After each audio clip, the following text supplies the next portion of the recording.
সবাই ভালো আছেন? আলহামদুলিল্লাহ। অনেক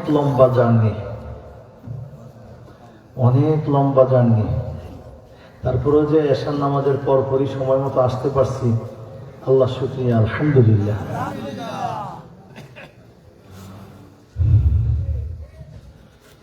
আমি ছিলাম বঙ্গোপসাগরের ভিতরে, চর রাঙ্গাবালি। সেখান থেকে আপনার এই চরে একটা মোটরসাইকেলে আসছি, একটা নদীর পার। সেখান থেকে আসছি স্পিড বোটে আপনার বোয়ালিয়া। ওখান থেকে একটা হুন্ডায় গলাচিপা, ওখান থেকে নদী পার হয়ে, নৌকা দিয়ে নদী পার হয়ে, তারপর একটা বাসে পটুয়াখালী, সেখান থেকে আরেক বাসে ঢাকা আইসা একটু রেস্ট নিয়ে আবার আপনাদের এই দিকে সকাল 11টায় রওনা হয়েছে। সকাল 11টায় রওনা হয়ে এই মাত্র আইসা পৌঁছলাম। আস্তাগফিরুল্লাহ, রব্বি মিন কুল্লি যামবি ওয়া আতুবু ইলাইহি, লা হাওলা ওয়া লা কুওয়াতা ইল্লা বিল্লাহিল আলিয়্যিল আযীম। আল্লাহুম্মা সাল্লি আলা সাইয়্যিদিনা মুহাম্মদ আন-নাবিয়্যিল উম্মি ওয়া আলিহি ওয়া সাল্লাম।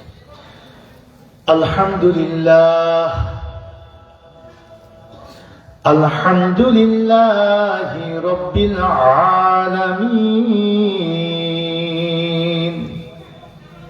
সুম্মা আলহামদুলিল্লাহিল্লাযী খালাকানা ওয়া খালাকাস সামাওয়াতি বিগাইরি আমাদিন তারাওনাহা ওয়া আলকা ফিল আরদিল জিবালা আন তামিদা বিনা।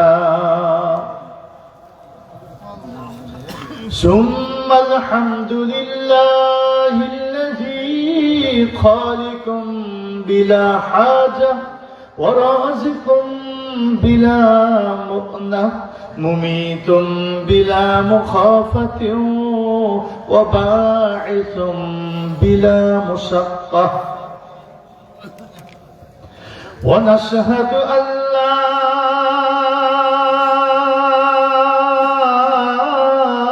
إله إلا الله وحده لا شريك له ولا وزير له ولا نذير له ولا ضد له ولا ند له ولا حد له ولا شبه له ولا شبه له.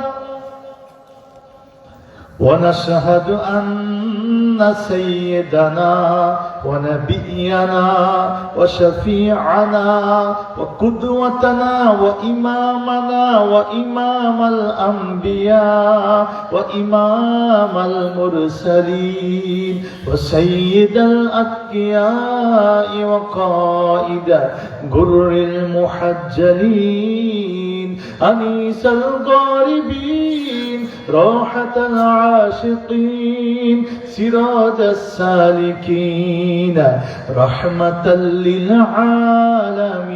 للعالمين محمدا صلى الله عليه وسلم وعلى آله وأهل بيته وعترته وأصحابه أجمعين والتابعين ومن تابعهم إلى يوم القيامة. أما بعد فقد قال الله تعالى في كلامه المجيد وفرقانه الحميد. জবান খুলে সকলে মুহাব্বতে পড়ে আউযু বিল্লাহি শাইতানির রাজীম বিসমিল্লাহির রাহমানির ওয়া মা উমিরু ইল্লা লিয়া'বুদুল্লাহা মুখলিসিনা লাহুদ্দীন। সাদাকাল্লাহুল আযীম ওয়া সাদাকা রাসূলুহুন নাবিয়ুল কারীম ওয়া নাহনু যালিকা মিনাশ শাহিদিন ওয়ালহামদুলিল্লাহি রাব্বিল আলামিন। عن كثير بن قيس قال كنت جالسا مع أبي الدرداء في مسجد دمشق فجاءه رجل فقال يا أبا الدرداء إني جئتك من مدينة الرسول صلى الله عليه وسلم لحديث بلغني أنك تحدث عن رسول الله صلى الله عليه وسلم ما جئت لحاجة قال فإني سمعت رسول الله صلى الله عليه وسلم يقول من سلك طريقا يطلب فيه علما سلك الله به طريقا من طرق الجنة وإن الملائكة لا تضع أجنحتها ردا لطالب العلم وإن العالم يستغفر له من في السماوات ومن في الأرض والهيتان في جوف الماء وإن فضل العالم على العابد كفضل القمر ليلة البدر على سائر الكواكب وإن العلماء ورثة الأنبياء وإن الأنبياء لم يورثوا دينارا ولا درهما وإنما ورثوا العلم فمن أخذه أخذ بحظ وافر ما رواه الترمذي والنسائي وابن ماجه وأبو داود وموطأ محمد ومالك أو كما قال عليه الصلاة والسلام. وقال تعالى في شان حبيبه ومحبوبه ومعشوقه الكريم إن الله وملائكته يصلون على النبي يا أيها الذين آمنوا صلوا عليه وسلموا تسليما صلى الله محمد صلى الله عليه صلى الله على محمد صلى الله كنز الكرم مولى النعم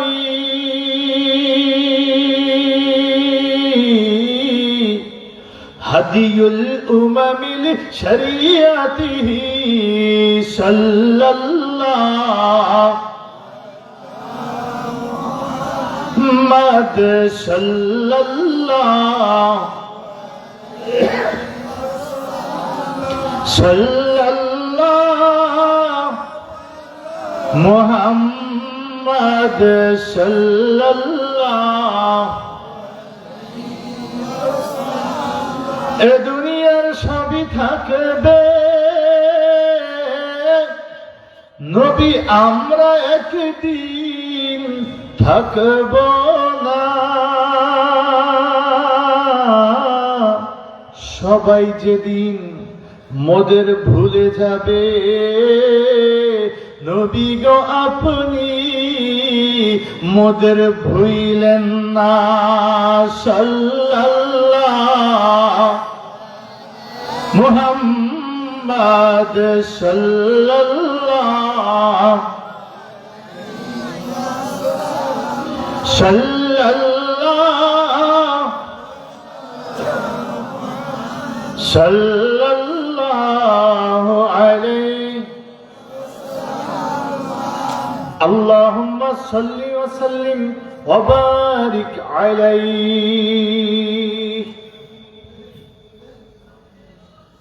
ঐতিহ্যধন্য বোয়ালজোর শাহ মকসুদ শাহ মনিরউদ্দিন রাহিমাহুল্লাহ হাফিজিয়া দাখিল মাদ্রাসা এর 56তম বার্ষিক আজিমুশান ইসলামী মহাসম্মেলন অত্র মাদ্রাসা ময়দানে আজকের এই মহাসম্মেলনের সম্মানিত সভাপতি সাবেক চেয়ারম্যান বালাগঞ্জ ইউনিয়ন পরিষদ যুক্তরাজ্য প্রবাসী আলহাজ আব্দুল গফুর খালিসাদার সাহেব এবং অত্র মাদ্রাসার অ্যাডহক কমিটির স্বনামধন্য সভাপতি জনাব কামরুল হুদা জায়গিরদার সাহেব, আজকের প্রধান অতিথি শামসুল উলামা আল্লামা মরহুম সাহেব কবলা ফুলতুলি রহমাতুল্লাহ আলাইহির সুযোগ্য নাতি, বিশিষ্ট লেখক ও গবেষক, জার্মান এয়ারফোর্ট বিশ্ববিদ্যালয় থেকে যিনি পিএইচডি গবেষণা করছেন, হযরত মাওলানা মারজান আহমদ চৌধুরী ফুলতুলি মাদ্দাজিল্লাহুল আলী। আজকের প্রধান আকর্ষণ মুফতি শফিকুল ইসলাম তাহেরি সাহেব চাঁদপুরি, হযরত মাওলানা মুফতি মোহাম্মদ নিজামুদ্দিন সিদ্দিকী সাহেব, অতিথিবৃন্দ হযরত মাওলানা আব্দুল ওয়াদুদ চৌধুরী সাহেব জকিগঞ্জি, হযরত মাওলানা আবু সালে আল মাহমুদ সাহেব এবং আজকের আমন্ত্রিত উলামায়ে কেরাম হযরত মাওলানা আব্দুল মুসাব্বির সাহেব রাঙ্গাপুরি, হযরত মাওলানা জুয়েল আহমদ লতিফি সাহেব, হযরত মাওলানা জুবাইর আহমদ সাহেব, উপস্থিত অত্র মাদ্রাসার সম্মানিত আসাতিজায়ে কেরাম, এই এলাকার আইম্মায়ে মাসাজিদ, মুয়াজ্জিনে ইজাম, হুফাজে কেরাম, তোলাবায়ে ইজাম, আল্লাহ প্রেমিক, রসুল প্রেমিক, মুরব্বিয়ানে কেরাম, কলিজার টুকরার সমবয়সী যুবক বন্ধুরা, নিষ্পাপ বেগুনাগার আল্লাহ প্রিয় তলিবুল ইলম শিশুরা, রবের দরবারে শুকর আদায় করব, যিনি ইচ্ছা করলে আমাকে আপনাকে এই মুহূর্তে এখানে না রেখে সাগরে কিংবা পাহাড়ে, নদী সমুদ্রে একটু পানি বানিয়ে রাখতে পারতেন, পাহাড়ে একটা তরুলতা বানিয়ে রাখতে পারতেন, মরুভূমিতে একটা পাথরের টুকরা বানিয়ে রাখতে পারতেন, এই পৃথিবীর গহীন জঙ্গলে বনে অনেক হিংস্র জন্তু জানোয়ার বিচ্ছু আছে, আমাদেরকে সাপ বিচ্ছু বানিয়ে রাখতে পারতেন। এই ক্ষমতা আল্লাহ ছিল কি ছিল না? আমরা কেউ দরখাস্ত করি নাই, আল্লাহ আপনি আমাদেরকে মানুষ বানিয়ে, এই দরখাস্ত কেউ করি নাই। বিনা দরখাস্তে সমগ্র সৃষ্টি জগতের মধ্যে সকল সৃষ্টি যার সেবা করে, সমস্ত সৃষ্টিকে আল্লাহ সৃষ্টি করেছেন যার সেবায়,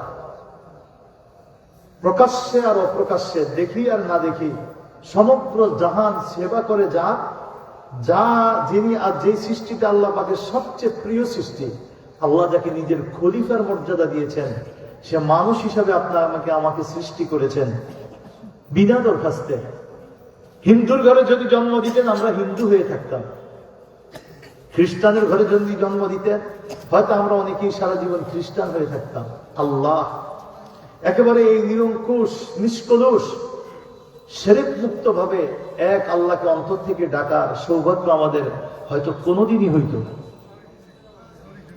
তিনি হয়তো আমাদেরকে ইউরোপ আমেরিকায় পাঠান নাই, অনেক টাকা পয়সার মালিক বানান নাই, আমাদের সন্তানরা কষ্ট করে ইউরোপ আমেরিকায় গিয়ে দুইটা হালাল পয়সা কামানোর চেষ্টা করে, কিন্তু তিনি আমাদেরকে সৃষ্টির শ্রেষ্ঠ সৃষ্টি আল্লাহর হাবিবের উম্মত, জন্মসূত্রে আমরা অধিকাংশ মানুষ মুসলমান, কি ঠিক না বেঠিক? জন্মের পরে আমাদের ডান কানে আজান হয়েছে, বাম কানে ইকামত হয়েছে। জন্মের পরে আমরা আমাদের এমন মা বাবা পেয়েছি যিনি আরো আমাদেরকে শুরুতেই শিখেছে বলো আল্লাহ আল্লাহ আল্লাহ আল্লাহ আল্লাহ, একটু বলতে জানলে শিখেছি বিসমিল্লাহ বিসমিল্লাহ, লা ইলাহা ইল্লাল্লাহ লা ইলাহা ইল্লাল্লাহ। আমাদের দাদা হোক, নানা হোক, দাদি হোক, আমাদেরকে কোলে কাড়ে নিয়ে আদর করছে, আর আমাদেরকে এগুলো সকাল সন্ধ্যায় এগুলো শিখেছি বলো লা ইলাহা ইল্লাল্লাহ। এই যে রবের এক মহান নেয়ামত, ঈমান নামক নেয়ামত, বিনা কষ্টে বিনা পরিশ্রমে, কোনো রক্তপাত ছাড়া, কোন ধরনের হয়রানি পেরেশানি ছাড়া, জন্মসূত্রে 90% মুসলমানের দেশে, মসজিদ মাদ্রাসার দেশে, আলেম ওলি আল্লাহদের দেশে আল্লাহ সুবহানাহু ওয়া তাআলা আমাদের মতো নগণ্য নালায়েকদেরকে কবুল করেছে। আমরা মন থেকে খুশি না বেজা?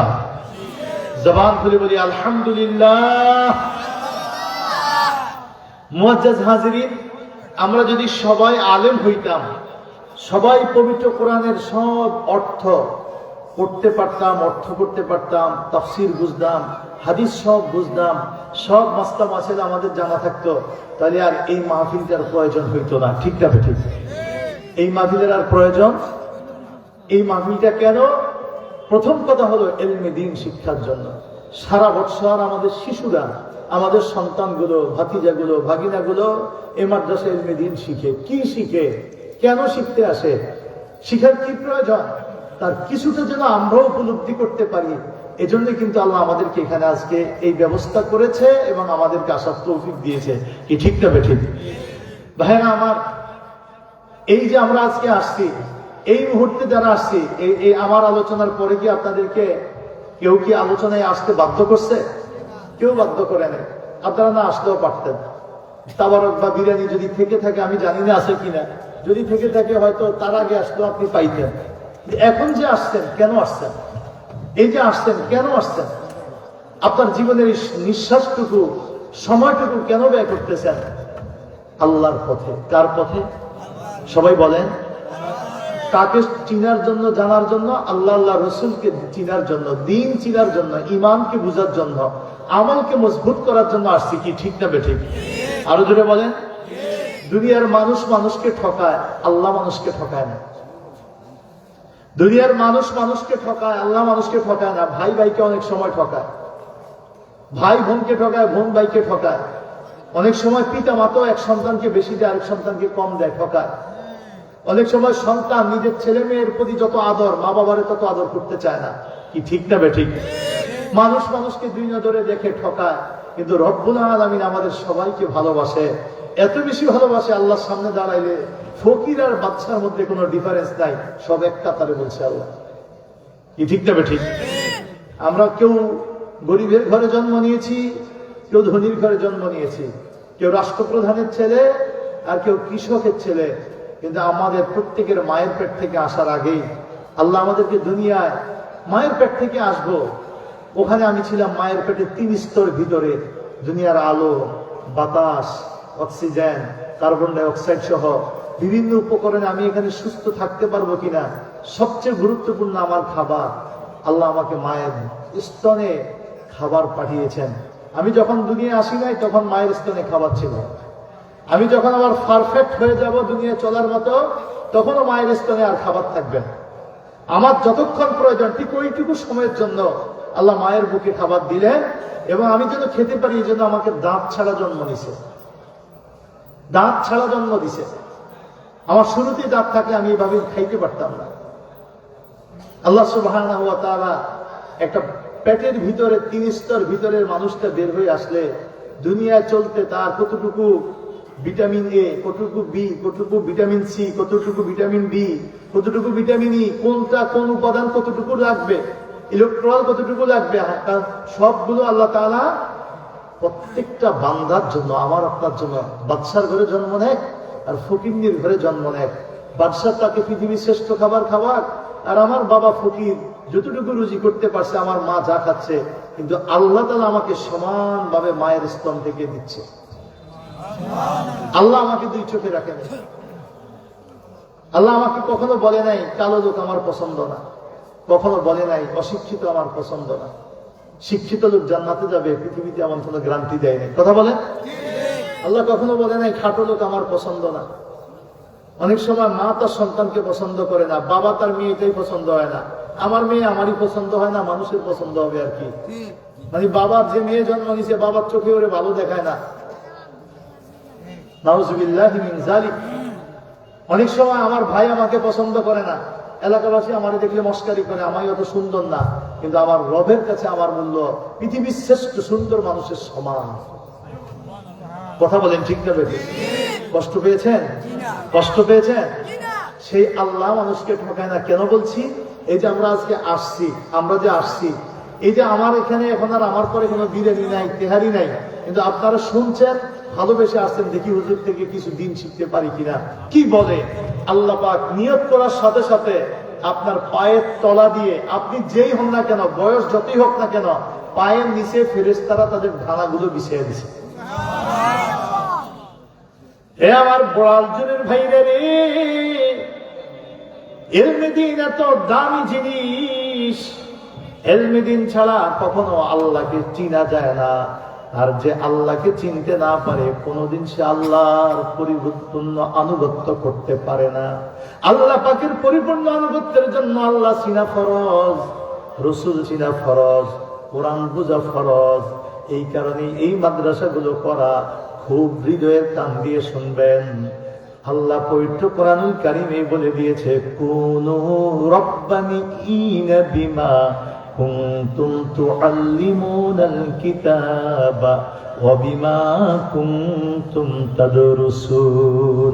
কুনু রাব্বানিয়িন, তোমরা আল্লাহওয়ালা হও, তোমরা আল্লাহওয়ালা হও, তোমরা আল্লাহওয়ালা হও।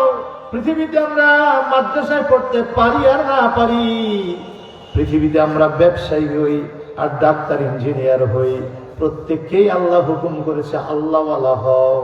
আল্লাহওয়ালা হয়ে তুমি দুনিয়া থেকে আসো, আমি তোমারে পরীক্ষার জন্য পাঠাইছি।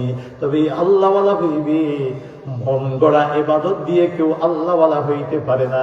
বিমা কুনতুম তুআল্লিমুনাল কিতাব ওয়া বিমা কুনতুম তাদরুসুন। কিতাব শিখে, কিতাব শিখায়া, কিতাব পড়ে, কিতাব পড়ায়া, কিতাব কেন্দ্রিক আল্লাহওয়ালা হও, তবেই তুমি আল্লাহওয়ালা। আর কিতাবের বাহিরে 50 বছর বইয়া থাকবেন বট গাছের তলে, 30 বছর বসে থাকবেন বট গাছের তলে, নামাজের সময় নামাজে যাবেন না, রোজার সময় রোজা রাখবেন না, বাট আপনি একবারে সাধক, সাধক হিসেবে আছেন আল্লাহর দরবারে, কখনোই আপনি আল্লাহওয়ালা হইতে পারবেন না।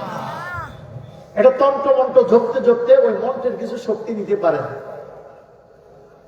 আল্লাহ এটা দিছে বিভিন্ন তন্ত্রে মন্ত্রে, কিন্তু সেটা বৈধ না। রবকে পাইতে হলে, সত্যিকার আল্লাহওয়ালা হইতে হলে কিতাবের আঙ্গিকে হইতে হবে। কিতাবে যেভাবে বলছে এভাবে হইলে সে আল্লাহওয়ালা। কষ্ট পেয়েছেন? কিতাবে যেভাবে বলছে সেই কিতাবের বাস্তব নমুনা ছিলেন মুহাম্মাদুর সাল্লাল্লাহু। নবীজি হলেন প্র্যাকটিক্যাল, কিতাব হলো থিওরিক্যাল, জ্ঞানগত। কিতাব হলো জ্ঞানগত, পড়লে জ্ঞান হয়, পড়লে জ্ঞান হয়। আর এই জ্ঞানটার বাস্তব নমুনা দেখাই দিয়েছেন মুহাম্মাদুর রাসূলুল্লাহ সাল্লাল্লাহু আলাইহি ওয়াসাল্লাম। আমার পবিত্র কোরআন সুন্নাহর আলোচনা হলো সাগরের মতো, সারা জীবন পড়লে পড়াইলেও মনে হয় যেন একটা ফোঁটাও উঠাইতে পারি নাই, এখনো সব বাকি রয়ে গেছে। তা আমিও ঠিক একইভাবেই বলবো, সারা জীবন আলোচনা করলো ইসলামের আলোচনা কেউ শেষ দিতে পারে নাই, আমিও পারবো না। আজকে আমি আপনাদের সামনে পবিত্র কোরআন থেকে সূরা বাইয়িনা থেকে একটা আয়াত তেলাওয়াত করছি, তাও পুরান একটা অংশ। ওমা উমিরু ইল্লা লিয়াবুদুল্লাহ মুখলিসিনা লাহুদ্দিন, এর আলোকেই কিছু কথা বলবো। তবে শুধু এই কথা বুঝাইতে চাইছি যে আমরা যে আসছি প্রতিদিন মাদ্রাসা ছাত্ররা যেই নিয়তে আসে, ঠিক আজকে আপনারাও যদি এই নিয়তে আসেন, তো আপনার নিয়তটা করার সাথে সাথে আল্লাহ হুকুম দিয়েছে ফেরেশতারা ওর পায়ের নিচে ধানা বিছিয়ে দাও। যদিও আপনি অনেক পাপী তাপী, কিন্তু আপনি এই নিয়তের কারণে এই মুহূর্তে অনেক দামি মানুষ, অনেক দামি।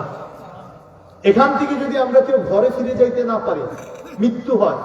কত বক্তা ওয়াজরত অবস্থায় মারা গেছে, গেছে কি যায় না? কথা বলে। কত খেলোয়াড় খেলারত অবস্থায় মারা গেছে, কত গায়িকা নায়িকা গান গাইতে গাইতে মারা গেছে ওই অবস্থার উপরে, কত মদের বোতল হাতে নিয়ে মারা গেছে। কি কথা বলেন, ঠিক না বেশি? অনেক নামাজি সেজদারত অবস্থায় মারা গেছে, অনেক খুতবা দানকারী জুমার নামাজ পড়াইতে খুতবা দেওয়া অবস্থায় মারা গেছে।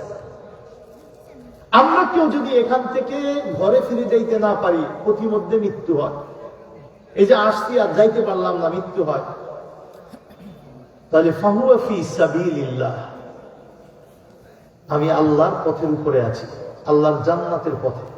আমার মৃত্যুটা হওয়া মাত্র রুহটা জান্নাতে পৌঁছবে, এমন জান্নাতে যেখানে নবীদের মাঝে আর আমার রুহের মাঝে, আপনার রুহের মাঝে ফাবাইনাহু ওয়া বাইনাহা দারাজাতুন ওয়াহিদা, এই রুহটা আর নবীদের রুহের মধ্যে মাত্র একটা পর্দা ব্যবধান থাকে। কয় পর্দা? একটা পর্দা, একটা পর্দা মাত্র ব্যবধান থাকবে। এক পাশে নবীরা, এক পাশে আমরা। সুবহানাল্লাহ বলেন। এই মজলিসের এত দাম। আল্লাহ আমাদেরকে এই মজলিসটা সেই রকম মজলিস কবুল করে নেন। কষ্ট পেয়েছেন আমার কথায়? বলেন জোরে আমিন। আল্লাহ আমাদের মজলিসটা সেই একটা মজলিস কবুল করে নেন, আমিন। ভাইরা আমার, আমি পবিত্র কোরআন থেকে যে আয়াতটা পড়ছি, সেই আয়াতটার বাংলা অর্থ হইল ওমা উমিরু ইল্লা লিয়াবুদুল্লাহ মুখলিসিনা লাহুদ্দিন, তাদেরকে ওই ইবাদতের আদেশই করা হয় নাই যাহা ইখলাসের সাথে হয় না। শুধুমাত্র ওই ইবাদতেরই আদেশ করা হয়েছে যা ধর্মের প্রতি ইখলাসের সাথে সে পালন করে, একনিষ্ঠ হয়ে, ধর্মীয় দৃষ্টিকোণে আল্লাহর উপরে একনিষ্ঠ হয়েই সে পালন করে। ধর্মীয় নীতিতে যেভাবে নীতি বলছে ধর্মে, ওই নীতিতে যে একনিষ্ঠ আল্লাহর জন্যই ইবাদত করে, সেটাই ইবাদত। এছাড়া অন্য কোন ইবাদত পালনের নির্দেশ দেওয়া হয় নাই। আমরা এই মাঠে যারা আছে, সবাই বলেন তো আল্লাহ আমাদেরকে সৃষ্টি করছে কেন? সবাই বলেন। কষ্ট হচ্ছে আপনাদের? এটা জবান খুলে বলেন, আল্লাহ আমাদেরকে কেন সৃষ্টি করছে? ওমা খালাকাতুল জিন্না ওয়াল ইনসা ইনসা ইল্লা লিয়াবুদুন। আমি মানুষ আর জিন জাতিকে সৃষ্টি করি নাই, তবে হ্যাঁ যাদেরকে দেখা হয় এদেরকে কেন করছি? ইল্লা, তবে লিয়াবুদুন, যেন তারা ইবাদত করে। যেন তারা কি করে? সবাই বলেন নামাজ ইবাদতটা কার? নামাজ পড়ে জাহান্নামে যাবে? ফাওয়াইলুল লিল মুসাল্লিন আল্লাযীনা হুম আন সালাতিহিম সাহুন ওয়াল্লাযীনা হুম ইউরাউন ওয়া ইয়ামনাউনাল মাউন। আছে না নাই? জোরে বলেন কি বলতেছে কোরআন, খেয়াল করেন। ফাওয়াইলুন লিল মুসাল্লিন, নামাজীদের জন্য ধ্বংস।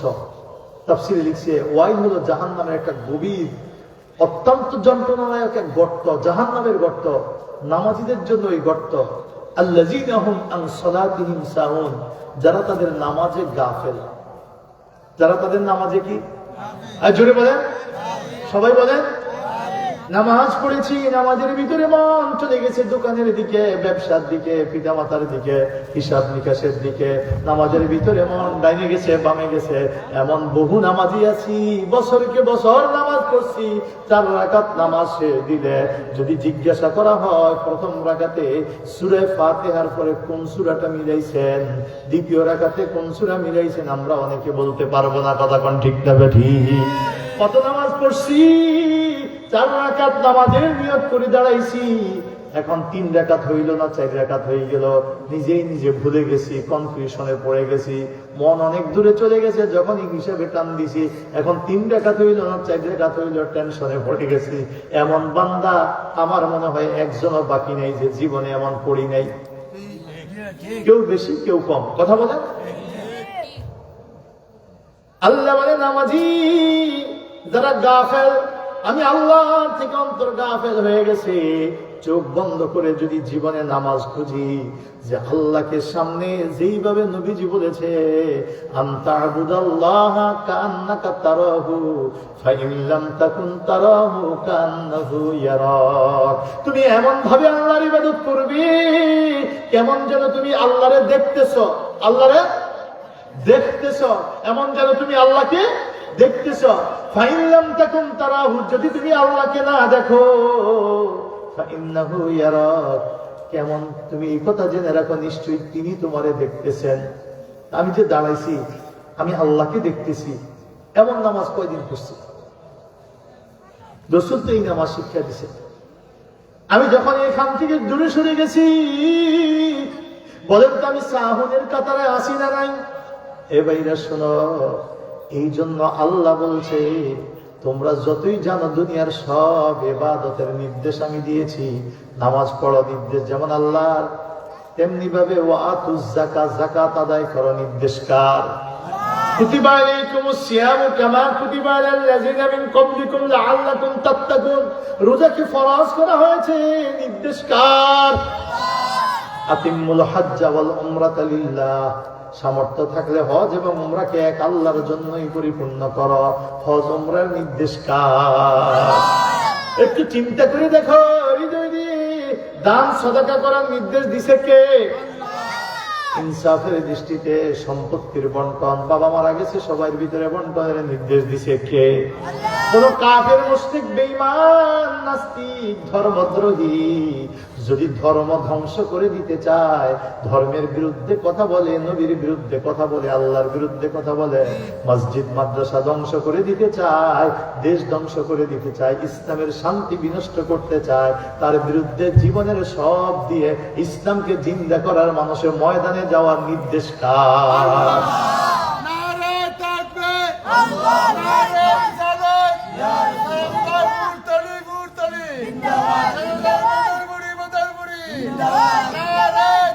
এ ভাই আমার শোনো, এইগুলো যেমন ইবাদত, একটা সন্তানকে তুমি স্কুল কলেজে পড়াইতে পারো, কোনো অসুবিধা নাই, কিন্তু যখনই চিন্তা করছো আমি আমার সন্তানকে ডাক্তার ইঞ্জিনিয়ার বানাবো, কোরআনটা পড়তে পারে না, আল্লাহকে চিনে না, রসুলকে জানে না, এমন না হয়ে ডাক্তার ইঞ্জিনিয়ার হোক, হইলে হোক, তবে আগে কোরআন শিখাতে হবে, দিন শিখাতে হবে, ইসলাম শিখাতে হবে, আল্লাহ রসুল শিখাইতে হবে। এই চিন্তা করে যে তুমি সন্তানকে মাদ্রাসায় ভর্তি করে দিছো, এটা ইবাদত। এটা কি? নিজের মাথার গাম পায়ে ফেলা অর্থ আপন বোনটাকে পরের ঘরে তুলে দেওয়ার আগে তারে শিক্ষা দীক্ষা, তারে হেদায়েত, তারে হেফাজত, তার জন্য খাবার দাবার, পোশাক, যত কিছু ব্যয় করছো, যদি চিন্তা করো আল্লাহ পাক আমারে দায়িত্ব দিয়েছে, আল্লাহ আমারে এই ঘরে পাঠাইছে, আমারে ভাই বোন বানাইছে, আমার আব্বার এই সংসারে আমার বোন যদি বেঁচে থাকে, বড় হয়, বোন যত ইবাদত করবে আমিও একটা সওয়াবের অংশ পাবো, আমার বোনের জন্য আমি যা কিছু করলাম এটা ইবাদত। এটা কি? দুনিয়ার সব কাজ, ছেলে মেয়ের খাবার দাবার, ভরণ পোষণ, সব কাজ যদি আল্লাহ কেন্দ্রিক করা হয়, যে আল্লাহ দায়িত্ব দিয়েছে আমি সঠিকভাবে পালন করতেছি, এটা আল্লাহ দেওয়ার কারণে করতেছি, আল্লাহ যেভাবে চায় আমি সেভাবেই করে দেব, তাহলে এটাও ইবাদত। এটা কি? সমস্ত ইবাদত কার? আল্লাহ বলছে শোনো, ইহুদিরাও বিবাহ শাদী করে, ইহুদিরাও পড়াশোনা করে, খ্রিস্টানরাও পড়াশোনা করে, নাস্তিক বৌদ্ধ বিধর্মীরাও পড়াশোনা করে, ওরাও ঘর বাড়ি সংসার করে, ওরাও স্ত্রী গ্রহণ করে, সন্তান জন্ম দেয়, সন্তানের ভবিষ্যৎ দেবে, নিজকে উৎসর্গ করে দেশ থেকে দেশান্তরে গিয়ে রুজি রোজগার করে সংসার বড় করে, সন্তানদেরকে শিক্ষিত করে। তোমরা মুসলমানরা যদি জাগতিক প্রয়োজনে সব করো, তাহলে ইহুদিয়াত তোমাদের মধ্যে, বিধর্মীয়াত তোমাদের মধ্যে পার্থক্যটা কি? হে মুসলমান, তোমার পার্থক্যটা কি? কি পার্থক্য? মুসলমান, তোমার পার্থক্য হবে তোমার জীবনের যতগুলো কর্ম, প্রতিটা শ্বাস নিঃশ্বাস আল্লাহ হিসাব নেবে, প্রত্যেকটা শ্বাস নিঃশ্বাসে কি কর্ম করবো আল্লাহ সেটা নির্ধারণ করে দিয়েছে। Islam is the complete code of life, ইসলাম পরিপূর্ণ জীবন বিধান। বয়স হইলে তোমার কি করণীয়, বাবা মার সাথে তোমার ব্যবহার কেমন হবে, রুজি রোজগার করলে কিভাবে বন্টন করবা, নিজের জন্য কতটুকু রাখবা, বাবা মারে কতটুকু দিবা, ভাই বোনরে কতটুকু দিবা, ভবিষ্যতের চিন্তা করে কি করবা, ঘর বাড়ি কখন করা লাগবে, সন্তান কখন জন্ম দেওয়া লাগবে, সন্তান যদি আল্লাহ দেয় নিজের চেষ্টা থাকবে, এই সন্তানকে কোন পথে চালাইতে হবে, এই সন্তানকে কোন পথে চালাইতে হবে, আমার জীবনের সকাল সন্ধ্যা কিভাবে কাটবে, 5 ওয়াক্ত নামাজের পরে যদি আমাকে সুযোগ হয়, ইশরাকের নামাজ, আওয়াবিদের নামাজ, শাস্তের নামাজ, দোহার নামাজ, এইভাবে আমার সকাল সন্ধ্যা একটু আল্লাহর জিকির, সকাল সন্ধ্যায় কিছু দুরূদ শরীফ। আওলান নাসি বিয়াউমিল কিয়ামাতি আকসারুহুম আলাইয়া সালাত।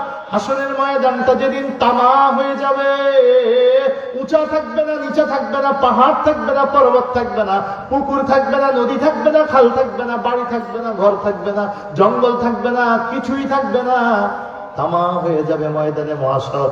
মাথার আড়াই হাত উপরে সূর্য চলে আসবে, জমিন তামা, মাথার আড়াই হাত উপরে সূর্য, মগজগুলো ভাতের মতো উতলাইয়া উতলাইয়া নাকের ছিদ্র দিয়ে, কানের ছিদ্র দিয়ে বের হইতে থাকবে। এত লম্বা হাসরের ময়দান, একটা দিন হবে এ দুনিয়ার 50,000 বছরের সমান। মিকদারুহু 50 আলফা সানা। ওই হাসরের ময়দান বিচার দিবসের একদিন হবে দুনিয়ার 50,000 বছরের সমান। প্রত্যেকটা শ্বাস নিঃশ্বাস কোন পথে ব্যয় করেছি আল্লাহ সেই হিসাব নিবে, যৌবন কোন পথে ব্যয় করেছি সেই হিসাব নিবে, কোন পথে আয় করেছি, কোন পথে জীবনের সব ব্যয় করেছি হিসাব নিবে। ওই হাসরের ময়দান বিচার শুরু হইতেই লাগবে 10,000 বছর, বিচারটা শুরু হইতেই লাগবে 10,000 বছর। এখন 60 বছরের জীবনটা কত লম্বা দেখি, কত অন্যায় করি, অপরাধ করি, কত ধরনের, কত সত্য মিথ্যা মিলিয়া জিন্দিগি যাপন করি।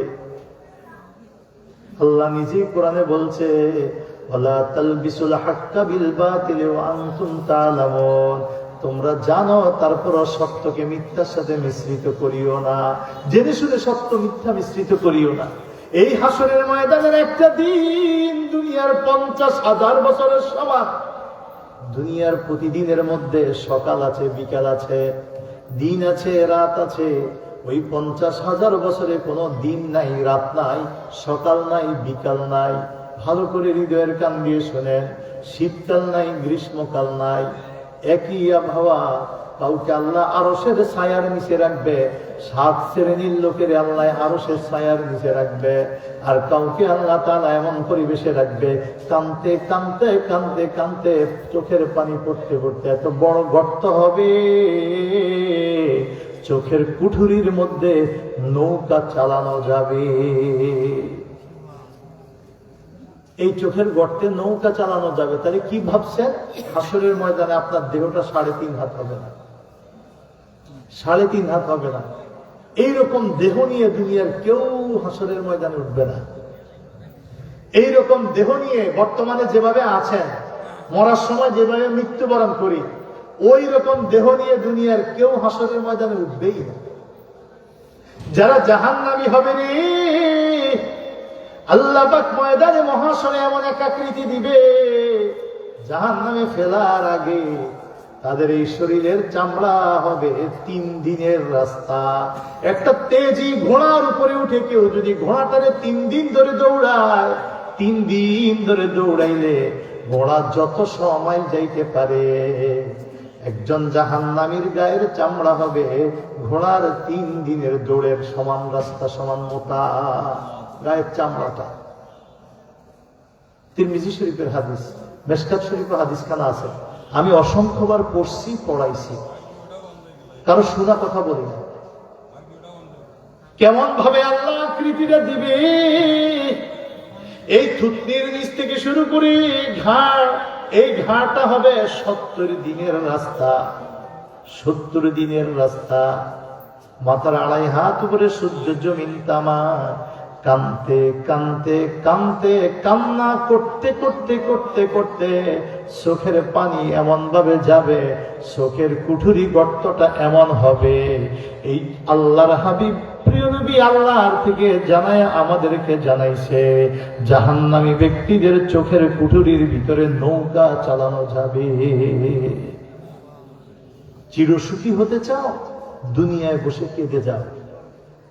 সারসিনা শরীফের মরহুম মুজাদ্দিদে জামান আবু জাফর মোহাম্মদ সালেহ রহমাতুল্লাহ আলাইহি বলছে, হে আমার প্রিয়রা, হে আমার প্রিয় মুসলিম ভাইয়েরা, চিরসুখী হতে চাও, দুনিয়ায় বসে কেঁদে যাও।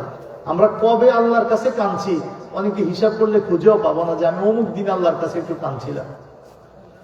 আমরা কান্না করি কখন? যখন ছেলে অসুস্থ হয়, মেয়ে অসুস্থ হয়, আমার শরীর খারাপ হয়, কেউ মারা যায়, মানে স্বার্থে কোনো ব্যাঘাত ঘটলে তখন আমাদের চোখে একটু পানি আসে। আল্লাহর ভয় করে আমাদের চোখে পানি আসে না। বিচারের দিবসে দাঁড়ানোর এই চিন্তাই আমরা করি না যে আমারও বিচার হবে। প্রতিদিন আল্লাহকে কাছে ভাবা, আল্লাহকে অনুভব করা, এটা আমাদের থেকে উঠে গেছে। কষ্ট পাচ্ছেন? কষ্ট পাচ্ছেন? আওয়ালান নাসি বিয়াউমিল কিয়ামতি আকসারুহুম আলাইয়া সালাত। কিয়ামতের দিন এত ভয়াবহ দিন, রাহমাতুল লিল আলামিন, সকল সৃষ্টির শ্রেষ্ঠ সৃষ্টি আল্লাহর হাবিব সব নবীরাও যেদিন বলবে নাফসি নাফসি, আল্লাহ আমারে বাঁচাও, আল্লাহ আমারে বাঁচাও, সেই দিন একটা মানুষই বলবে উম্মতি উম্মতি। ওই না মানুষ আমার আপনার কলিজার নবী, তার সবচেয়ে কাছে থাকবে দুনিয়ার ওই ব্যক্তি যার দুরুদ সালামের সংখ্যা যত বেশি, এরপরে জন এর চাইতে একটু কম, এর চাইতে একটু কম, তারপরে এর চাইতে একটু কম, তারপরে যার দুরুদ সালামের সংখ্যা যত বেশি নবীর তত কাছে এসে থাকবে, যার সংখ্যা যত বেশি তত নবীর কাছে। আমার কথা নয়, নবীজির কথা। আওলান নাস, মানুষের মধ্যে সবচেয়ে কাছে থাকবে বি আমার, আমি নবীর ইয়াউমাল কিয়ামতে, কিয়ামতের দিন। আওলান নাস বি ইয়াউমাল কিয়ামতে, কিয়ামতের দিন আমি নবীর সবচেয়ে কাছে কে থাকবে? আকসারুহুম, তোমাদের মধ্যে যার সবচেয়ে বেশি হয় আলাইয়া, আমি নবীর উপরে সালাত দুরূদ, আমি নবীর উপরে দুরূদ, তোমাদের যার যত বেশি সে আমার তত কাছে থাকবে। পাইলে নিরালায় গো নবী, পাইলে নিরালায়, পাইলে নিরালায় গো নবী, পাইলে নিরালায়। 2 কদমে চুমু খাবো, 2 কদমে চুমু খাবো, চরণ ধুলি মাখবো গায়। পাইলে নিরালায় গো নবী, পাইলে নিরালায়, পাইলে নিরালায় গো নবী, পাইলে নিরালায়।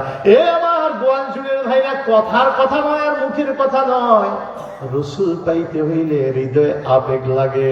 হৃদয়ের আবেগ ছাড়া নবীরে পাওয়া যায় না। হৃদয়ের আবেগ লাগে। সন্তানের যত মায়া করো, 6টা মাস যদি সন্তানকে দেখা না যায়, দেখা না হয়, মা জননী ব্যথা অন্তরে অনুভব করে থাকতে পারে না। 3 দিন যদি মোবাইলে কথা না হয়, ছেলে সৌদি আছে, ছেলে মিশর আছে, ছেলে ওমান আছে, ছেলে ইটালি আছে, আমেরিকা আছে, লন্ডন আছে, আজকে 3 দিন ধরে কোনো যোগাযোগ নাই। মায়ের অন্তরে ব্যথা শুরু হয়ে যায়, না জানি এই 3 দিন সে অসুস্থ হয়ে গেছে, কেন ফোন দিতে পারে না, ওই দেশে কোনো খারাপ কিছু হয়েছে কিনা, মরে গেছে না বেঁচে আছে। 1 মাস সন্তান কথা বলে না, যোগাযোগ করে না, মা থাকতে পারে না। আজকে 1 মাস হয়েছে আমার ছেলের সন্তান নাই। কত মাধ্যম ব্যবহার করলে তার সংযোগ পাওয়া যাবে, চেষ্টা করে। মসজিদে মিলাদ পড়ায়, হুজুরদেরকে দিয়ে দোয়া করায়, বিভিন্ন খতম পড়ায়, কোনো সন্ধানই পাওয়া যায়। কথা বলেন ঠিক না বেটি? আপনি আপনার মায়ের 1 দিন 1 মাস দেখেন না, আপনি আপনার কলিজের সন্তানের 6 মাস দেখেন না, এই ব্যথা আপনি হৃদয়ে রাখতে পারেন না। কিন্তু একটা বারো কি চিন্তা করছেন, আমার রসুল তো জিন্দা রসুল, এখনো আমার রসুলকে পাওয়ার মতো চেষ্টা করলে পাওয়া যায়। জালালউদ্দিন সুয়ুতি 75 বারে দেখলো নবীজি, জালালউদ্দিন সুয়ুতি 75 বারে দেখলো নবীজি। এতবার দেখিয়াও নবী, এতবার দেখিয়াও নবী, তৃপ্তি তাহার মিটে না। মদিনা মদিনা আশিক মুমিনের ঠিকানা, মদিনা মদিনা আশিক মুমিনের ঠিকানা। ও বুয়ালজুড়ির ভাইরা, এই ধরনের ওয়াজ এখন বিদায়ের পথে। এখন এমন বক্তা, ভাইরাল বক্তা, যে যত জোরে হুঙ্কার দিতে পারে, রাজনীতির মাঠ গরম করতে পারে, পক্ষে বিপক্ষে বলতে পারে। এখন সব আলেমরা মসজিদ মাদ্রাসাগুলো দলাদলি হয়ে গেছে। এটা অমুক দলের ইমাম, এটা অমুক দলের ইমাম, যার যার দলের লোকেরা ডাকে। আর যত দল গরম করা কথা বলে ততই ভাইরাল। আসলে আমরা আস্তে আস্তে আল্লাহর প্রেম থেকেও সরে যাচ্ছি, রসুলের প্রেম থেকেও সরে যাচ্ছি। হক্কানি ওলি আল্লাহর সংখ্যা একেবারেই কমে যাচ্ছে। হক্কানি আলেমদের সংখ্যা, আমলদার আলেমদের সংখ্যা কমে যাচ্ছে। জাতির সঠিক পদের দিক নির্দেশনা দেওয়ার লোক নাই। ভালো কইরা হৃদয়ের কান দিয়ে শোনো, রসুলের প্রেমিক না হইলে, রসুলের আশিক না হইলে, দেওয়ানা না হইলে সত্যিকারের রসুলকে পাওয়া যায় না। কোরআন তো নিজেই বলে দিয়েছে, কোরআনের বাণীটা কার বাণী? কোরআন তো নিজেই বলে দিয়েছে, আন-নাবিয়্যু আওলা বিল মুমিনিনা মিন আনফুসিহিম। সুবহানাল্লাহ। আন-নাবিয়্যু আওলা বিল মুমিনিনা মিন আনফুসিহিম। নবী হইল মুমিনের আত্মার কাছে, তার আত্মার চাইতে তার জীবনের চাইতেও বেশি, অধিক প্রিয়, অধিক অগ্রগণ্য। যদি বলে নবী চাও না জীবন চাও, দুইটার যে কোনো একটা পাইবা, তো বলবে নবী চাই, গেলে জীবন যাক। আওলা, নবী হইল অগ্রগণ্য নিজের জীবনের চাইতে। এই জন্যই তো সাহাবায়ে কেরাম উহুদের ময়দানে যাবে, একটা মা ছোট্ট একটা বাচ্চা নিয়ে এসে, কোলের শিশু, রাসূল গো আমার বাচ্চাটাকে আপনার সাথে নিয়ে যান। নবী বলছেন, সে তো কোলের শিশু, আমি তাকে নিয়ে কি করব, সে যুদ্ধে কি ভূমিকা রাখবে, তার তো সেবা দরকার। বলছে রাসূল, সত্যিকার অর্থে কি অন্তরে মানতেছে না। আপনি যখন বদরের ময়দানে গেছেন তখন আমার স্বামী ছিল, তো স্বামীর সাজাইয়া স্বামীর কপালে চুমা দিয়ে আপনার সাথে দিয়ে দিছি, যে রসুলের পাশে পাশে থাকবা, মনোভাবে যেন আমার রসুলের গায়ে তীর না পড়ে। আমার স্বামী শাহাদাত বরণ করছে, আমি সন্তুষ্ট, আমি আল্লাহর কাছে খুশি। আমার স্বামী অনন্ত শান্তিতে গেছে। যদি আমি ইমানের উপরে থাকতে পারি, ইনশাআল্লাহ একদিন আমার স্বামীকে আমি মহাসুখে জান্নাতে পাবো, অসীম জীবনে পাবো। ক্ষণকালীন জীবনে একটু কষ্ট আমি মনে সন্তুষ্ট চিত্তে মেনে নিয়েছি। এখন শুনছি আবার আপনি উহুদের ময়দানে যাবেন, আমার তো আর কেউ নেই, যদি থাকতো তাহলে অবশ্যই আপনার সাথে নিতাম। যেহেতু আমার এই বাচ্চাটাই আমার সম্বল, ওই শিশুটাকে আপনি আপনার বুকের লগে বেঁধে রাখবেন।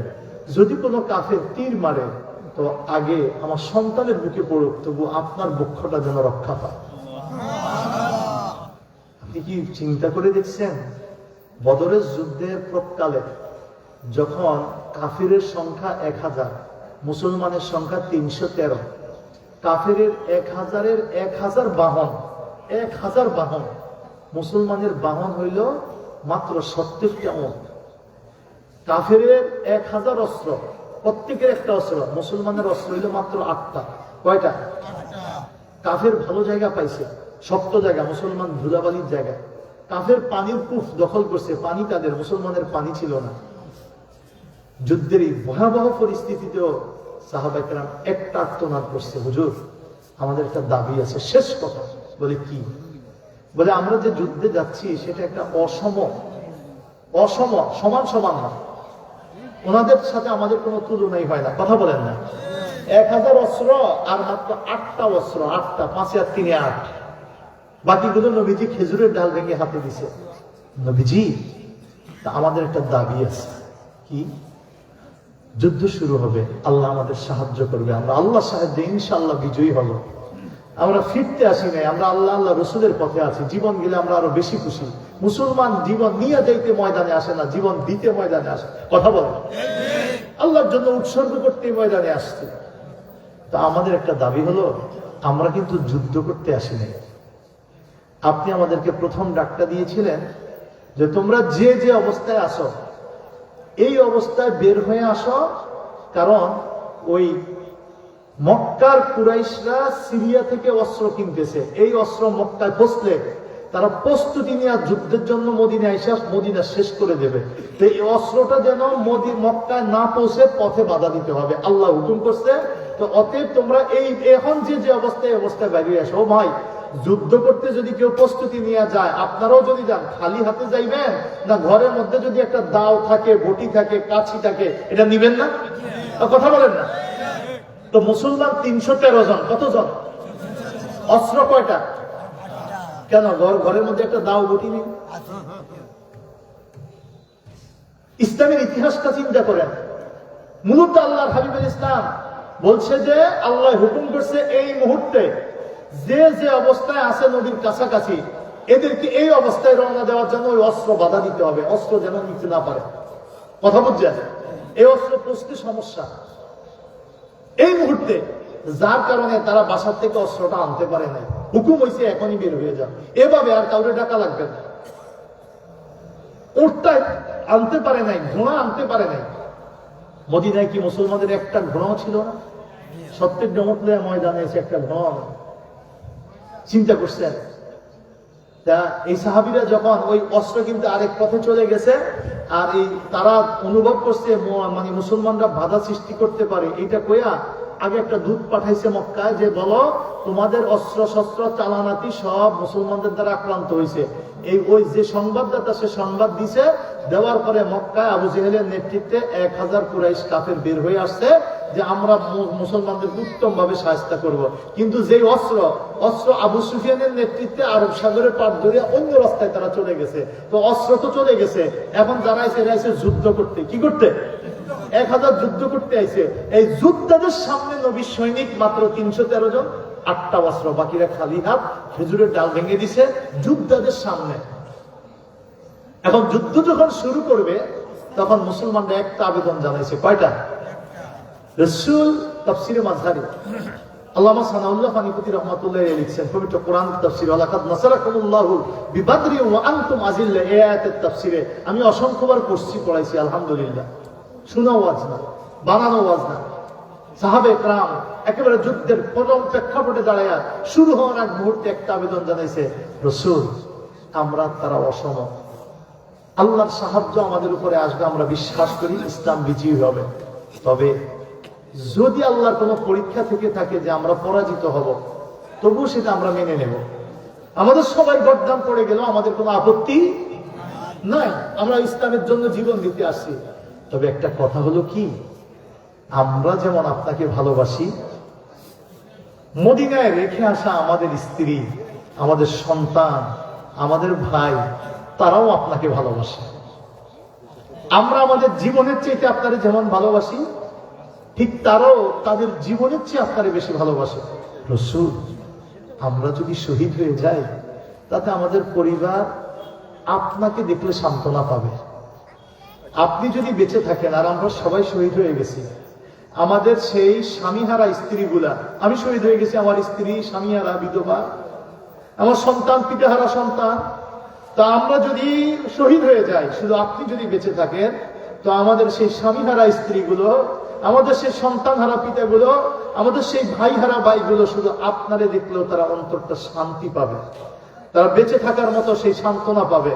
শুধু আপনাকে দেখলে তাদের কলিজা শীতল হবে।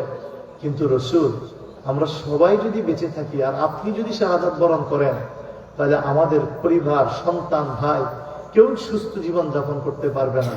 এজন্য আপনার কাছে আমাদের সকলের পক্ষ থেকে একটা দাবি, যদি দেখেন যে যুদ্ধের ময়দানের প্রেক্ষাপট খারাপ হতে যাচ্ছে, আমরা একে একে সব শহীদ হয়ে যাচ্ছি, তবে আপনি একটু দয়া করে মেহেরবানি করে আপনি মদিনায় চলে যাবেন। আপনি সামনে অগ্রসর হবেন না, আপনি সোজা মদিনায় চলে যাবেন। আপনাকে দেখলে মদিনাবাসী তাদের স্বামীহারা বেদনা, সন্তানহারা বেদনা, ভাইহারা বেদনা, সব বেদনা ভুলে যাবে। ইসলাম অটুট শক্তিতে আবার ঘুরে দাঁড়াবে। আপনি যাবেন না সামনে। আবেদনটা কি দেখছেন? যে নিজের জীবন দিয়ে দিবে, কিন্তু রসুল যেন সামনে না যায়, রসুলের জীবন যেন না যায়। এই জন্য তারা, অথচ যেই কোনো প্রেক্ষাপটে বিপদে আপদে, রাত্রে কোনো বিপদের সংবাদ আসছে, সর্বপ্রথম ঘর থেকে যে সবার আগে বাড়িছে, কিতাব বুখারী শরীফের হাদিস, তিনি ছিলেন মুহাম্মাদুর। মক্কা মদিনার যে কোনো বিপদে আপদে, গভীর রজনীতে অন্ধকারে কোনো বিপদের সংবাদ আসছে, সবার আগে যারা পাওয়া গেছে তিনি মুহাম্মাদুর রাসূলুল্লাহ সাল্লাল্লাহু আলাইহি ওয়াসাল্লাম। সুবহানাল্লাহ। বহুদের ময়দানের যখন প্রেক্ষাপট খুব খারাপের দিকে, নেতার নির্দেশ না মানলে কি হয়, ইমামের নির্দেশ না মানলে কি হয়, এটার মানে রেজাল্ট আল্লাহ যেন কিয়ামত পর্যন্ত আমরা মুসলমানরা শিক্ষা দিতে পারি, দেখানোর জন্যই নবীজি 50 জনকে গুহার মধ্যে দাঁড়া করে কইছিল, দুই পাহাড়ের মানে চিপার মধ্যে, যে তোমরা যদি দেখো যে আমাদের সব গর্দান কাটা হয়ে গেছে, মাথার মগজ পাখিয়ে ঠুকরে ঠুকরে খাচ্ছে, তারপর তোমরা এখান থেকে লড়বা না। সংক্ষেপ করে বলতেছি, কিন্তু যখন দেখছে মুসলমানের বিজয় হয়ে যাইতেছে, কেটা জানি শয়তানে আওয়াজ দিছে যে যত গনিমতের মাল পাও, এগুলা কোনো বাট বন্টন নাই, যার যারটা পাত্তার হয়ে যাইব। এই লোভে ফইলা দেখে যে বিজয় তো হয়ে গেছে, ওই দুই পাহাড়ের সিফা ছাইরা দিছে কি দেয় নাই। আল্লাহর হাবিব যা বলছে তা যখন মানে নাই, আল্লাহ সাময়িক বিপর্যয় দিয়ে দিছে। খালিদ বিন ওয়ালিদ তখন কাফের নেতা ছিল, তার নেতৃত্বে মুসলমানদেরকে ঘেরাও দিয়ে ফেলছে ওই চিফা দিয়া ঢুকিয়া। সিফার আলাদা তো বাইরে গেছে, আগে রসুলের শিক্ষাটা মানে নাই, নেতার নির্দেশ মানে নাই। এই জন্য নেতার নির্দেশ মানা ফরজ। নেতা যদি যোগ্য নেতা হয়, তাহলে শরীয়তের বিরুদ্ধে নির্দেশ না দিলে তার নির্দেশ না মানা কি ফরজ। এ কথাটাই বলে যারা মানে হক্কানি পীর মাশায়েখের মুর্শিদের যারা অনুসারী, বলে কি যে পীরের হুকুম মানা, শরীয়তের নির্দেশ, শরীয়তের যে হুকুম, এটা যদি খেলাফ না হয়, যেমন শরীয়তে বলছে রোজা রাখতে, পীরে যদি কয় না তুমি রমজান মাসে রোজা রাখিও না, তাহলে এই হুকুম মানা যাবে না। কিন্তু পীর যদি শরীয়তের সব ঠিক রাখে, তাইলে অন্য যে হুকুম দেয়, পীরের হুকুম মতো চললেই তুমি কামেল হইতে পারবে, তোমার সঠিক শিক্ষাটা আসবে। হুকুম মানা ফরজ, কথা বলেন না? নেতার নির্দেশ শরীয়তের হুকুমের খেলাফ না হইলে ওইটা মানা ফরজ। এটা ইসলামে শিক্ষা দিছে। ভাই আমার সংক্ষেপ করে বলি, উহুদের ময়দানে যখন বিপর্যয় চলে আসছে, আল্লাহ রাসূল সাল্লাল্লাহু আলাইহি ওয়াসাল্লামের দাম শহীদ হয়েছে, শুনছেন না আপনারা? নবীজিকে বলছিল রসুল সামনে যান না, রসুল বলছে আনা নাবিয়্যুন লা কাযিব, আনা ইবনু আব্দুল মুত্তালিব, আমি এমন এক নবী, আমি মিথ্যাবাদী নই, আমি মিথ্যাবাদী নই, আমি আব্দুল মুত্তালিবের সন্তান। জোরে বলেন সুবহানাল্লাহ। নবী সামনে গেছে কি যায় নাই, আবার রসুল পিছন দিক দিয়ে পালায় নাই। উহুদের ময়দানে রসুল পিছন দিকে যায় নাই, এক কদমও পিছনে যায় নাই। তীর আসতেছে ঝাঁকে ঝাঁকে, 11 জনের মধ্যে 10 জন শহীদ হয়ে গেছে, আবার এইসব 5 জনই ঘেরাও দিছে, 7 জন শহীদ হয়ে গেছে। এক হযরত আবু তালহা দাঁড়ায় গেছে, রসুল সামনের দিকে গেছে, এক কদমও পিছের দিকে যায় না। আর চিৎকার দিয়ে ময়দানে বলছে আনা নাবিয়্যুন লা কাযিব, আমি এমন এক নবী, মিথ্যাবাদী নই, আমি মিথ্যাবাদী নবী নই, পালানোর লোক নই, আনা ইবনু আব্দুল মুত্তালিব। যেরকম সুবহানাল্লাহ। আমার রসুল সেই রসুল। সাহাবায়ে কেরাম নবীকে কত ভালোবাসতেন, নিজের জীবনগুলো যখন দেখবে বদরের ময়দানে কেটে কেটে চলে যায়, রসুল গো আমাদের গর্দানগুলো পড়ে গেলে খবরদার আপনি এক কদম সামনে যাবেন না, আপনি ময়দানে থাকবেন। আমাদের একটা অনুরোধ, আমরা বিদায় হয়ে যাব, আপনি মদিনায় চলে যাবেন, আপনারে দেখলে আমার স্ত্রীর স্বামীহারা ব্যথাটা ভুলে যাবে, সন্তান পিতাহারা ব্যথা ভুলে যাবে। রসুলের প্রেম, রসুলের দেখা, রসুলের ভালোবাসা, রসুল এমন অভিভাবক, এমন অভিভাবক, এই মেরাজের মাসে আরশে আযীম পর্যায়েও উম্মতের ভুলে নাই। আল্লাহ যখনই বলছে দোস্ত কি আনছেন, বলছে আত্তাহিয়াতু লিল্লাহি ওয়াসসালাওয়াতু ওয়াত-তাইয়্যিবাত। আল্লাহ আপেল কমলা মালটা খায় না, আল্লাহ পাকের খানা দানা নাই। রাসূল আল্লাহরে ভালো করে চিনে জানে, আল্লাহ খানার লুবি না, দুনিয়া সব আল্লাহর, কি নিবি আল্লাহর জন্য। রাসূল বলছে আত্তাহিয়াতু লিল্লাহ, আমার জীবনের সর্ব অভিবাদন। অভিবাদন বুঝেন? এই যে ধরেন সভাপতি বা প্রধান অতিথি বা চেয়ারম্যান অথবা এমপি সাহেব আসলে দেখবেন যে সবচেয়ে বেশি সুন্দর করে ওনারে পাম দিতে পারে, ফুলাইতে পারে, এরে দেয় মাইকটা যে তুমি উপস্থাপনা করো। কথা কোন ঠিক না ঠিক? রাষ্ট্রপতি আসলে যেমন বলে সময়ের সাহসী নেতা, বীর সন্তান, জাতির কল্যাণকামী, এই বিভিন্ন উপাধি যেমন বলে, এই যে একটা অভিবাদন অন্তরের থেকে তাকে যে একটা অভিবাদন করে, এটার নাম হলো তাহিয়াত, এটার নাম তাহিয়াত। তো রাসূল বলে আল্লাহ আপনার জন্য কি আনছি? আত্তাহিয়াতু লিল্লাহ। আমার জীবনে যত অভিবাদন, যত প্রেম, যত আকুতি, যত মিনতি, যত আমার অন্তরের থেকে ভালোবাসা, সমস্ত কিছু লিল্লাহ, আপনি আল্লাহর জন্য। ওয়াসসালাওয়াত, আমার সমস্ত নামাজ, সিজদা, ওয়াত-তাইয়্যিবাত এবং সকল পবিত্রতা লিল্লাহ, আপনার জন্য। তো আল্লাহ কয় আসসালামু আলাইকা আইয়ুহান নবী, আমার জন্য সব দিয়েছেন নবী। আসসালামু আলাইকা আইয়ুহান নবিয়্যু ওয়া রাহমাতুল্লাহি, নবী আপনার সালাম, আপনার উপরে শান্তি। তো রাসূলকে আল্লাহ আমারে সালাম দিছে, আমার উপরে শান্তি অভিবাদন করছে, এটা আমি একলা রাখবো না। পরের লাইনটাই দেখেন না কি বলছে, আসসালামু আলাইনা আলা, কথা বলেন, আসসালামু আলাইনা আলা। আমরা নামাজের মধ্যে পড়ি না আত্তাহিয়াতু লিল্লাহি ওয়াসসালাওয়াতু ওয়াত-তাইয়্যিবাত, আসসালামু আলাইকা আইয়ুহান নবী। এটা আল্লাহ বলছে আসসালামু আলাইকা আইয়ুহান নবী ওয়া রাহমাতুল্লাহি ওয়া বারাকাতুহু। তো রাসূল বলছে আমার আল্লাহ সালাম দিছে, আমি শুধু নিজের মধ্যে জমা করে রাখবো না, কিয়ামত পর্যন্ত যারা ইবাদিল্লাহ সালেহ নেককার আল্লাহর বান্দা আমার উম্মত, কথা বল না কেন? আল্লাহ যত বান্দারা নেককার বান্দারা কিয়ামত পর্যন্ত থাকবে, সবাই কার উম্মত? নবীজির। কার উম্মত? ওই মিরাজের ঘটনার পর থেকে কিয়ামত পর্যন্ত সবাই তো আমার নবীর উম্মত। তো আমরা যারা নবীর উম্মত, ইবাদুস সালেহ মানে নেককার বান্দা, পাপিষ্ট না। নবীর সালাম পাপীর উপরে আসবে না। আমি যদি নেককার হই তো কবরে থাকলেও ওই সালাম ধারাবাহিক আমার কবরে খুঁজবে। এই জন্য নেককারের অনেক দাম। পাপ ছেড়ে দিতে হবে বাপ, পাপ ছেড়ে দিতে হবে বাপ, পাপীর রক্ষা নাই। পরীক্ষার জন্য রাখছে বিদায়, পরীক্ষার হলে সবাই সমান মর্যাদা। লিখলেও যে লেখে 100 মার্কে 100 মার্ক পায়, সেও যে সুবিধা ভোগ করে, আর যে একসাথে ফেল করে সে ওই ফলের ভিতরে একই সুবিধা ভোগ করে। এই একই সুবিধায় আছি, কিন্তু মূলত আল্লাহর এই জমিন নেককারদের জন্য। ইবাদিয়াস সালিহুন, নেককার বান্দারাই এই জমিনের ওয়ারিস। আর আমরা পাপিষ্ট হইলে উচ্ছিষ্ট, আমরা ওদের উসিলায় খাই। আল্লাহ পরীক্ষা করতেছে, বিনা আমাদেরকে ধরে না। কষ্ট পাচ্ছেন? কষ্ট পাচ্ছেন? রাসূল বলছে আমার উম্মতের মধ্যে যারা নেককার, আল্লাহ পাকের এই সালামটা তাদের উপরে বর্ষায়া দিলাম। কি উম্মতের বলছে? উম্মতের বলছে সব নবীরে হাসরে বলবে নাফসি নাফসি। নবী বলবে কি? কি বলবে? কি বলবে? ইস কি নবী পাইছি।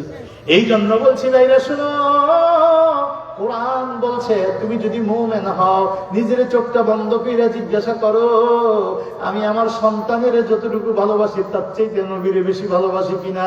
আমি আমার মায়ের, বাবারে, স্ত্রীরে, আমার বন্ধু বান্ধব, সহপাঠী সহকর্মী, আত্মীয় স্বজন, এদেরকে যাদের যত ভালোবাসি তার চাইতে বেশি ভালোবাসা আমি আমার নবীরে করি কিনা?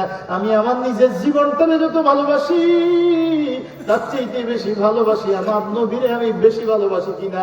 যদি দেখো অন্তর থেকে আওয়াজ আসে না আমার জীবনের চেয়ে আমি নবীরে বেশি ভালোবাসি, আমার সন্তানের চাইতে আমি নবীরে বেশি ভালোবাসি, তাহলে মনে করবা তোমার মধ্যে সত্যিকারের ঈমান আছে।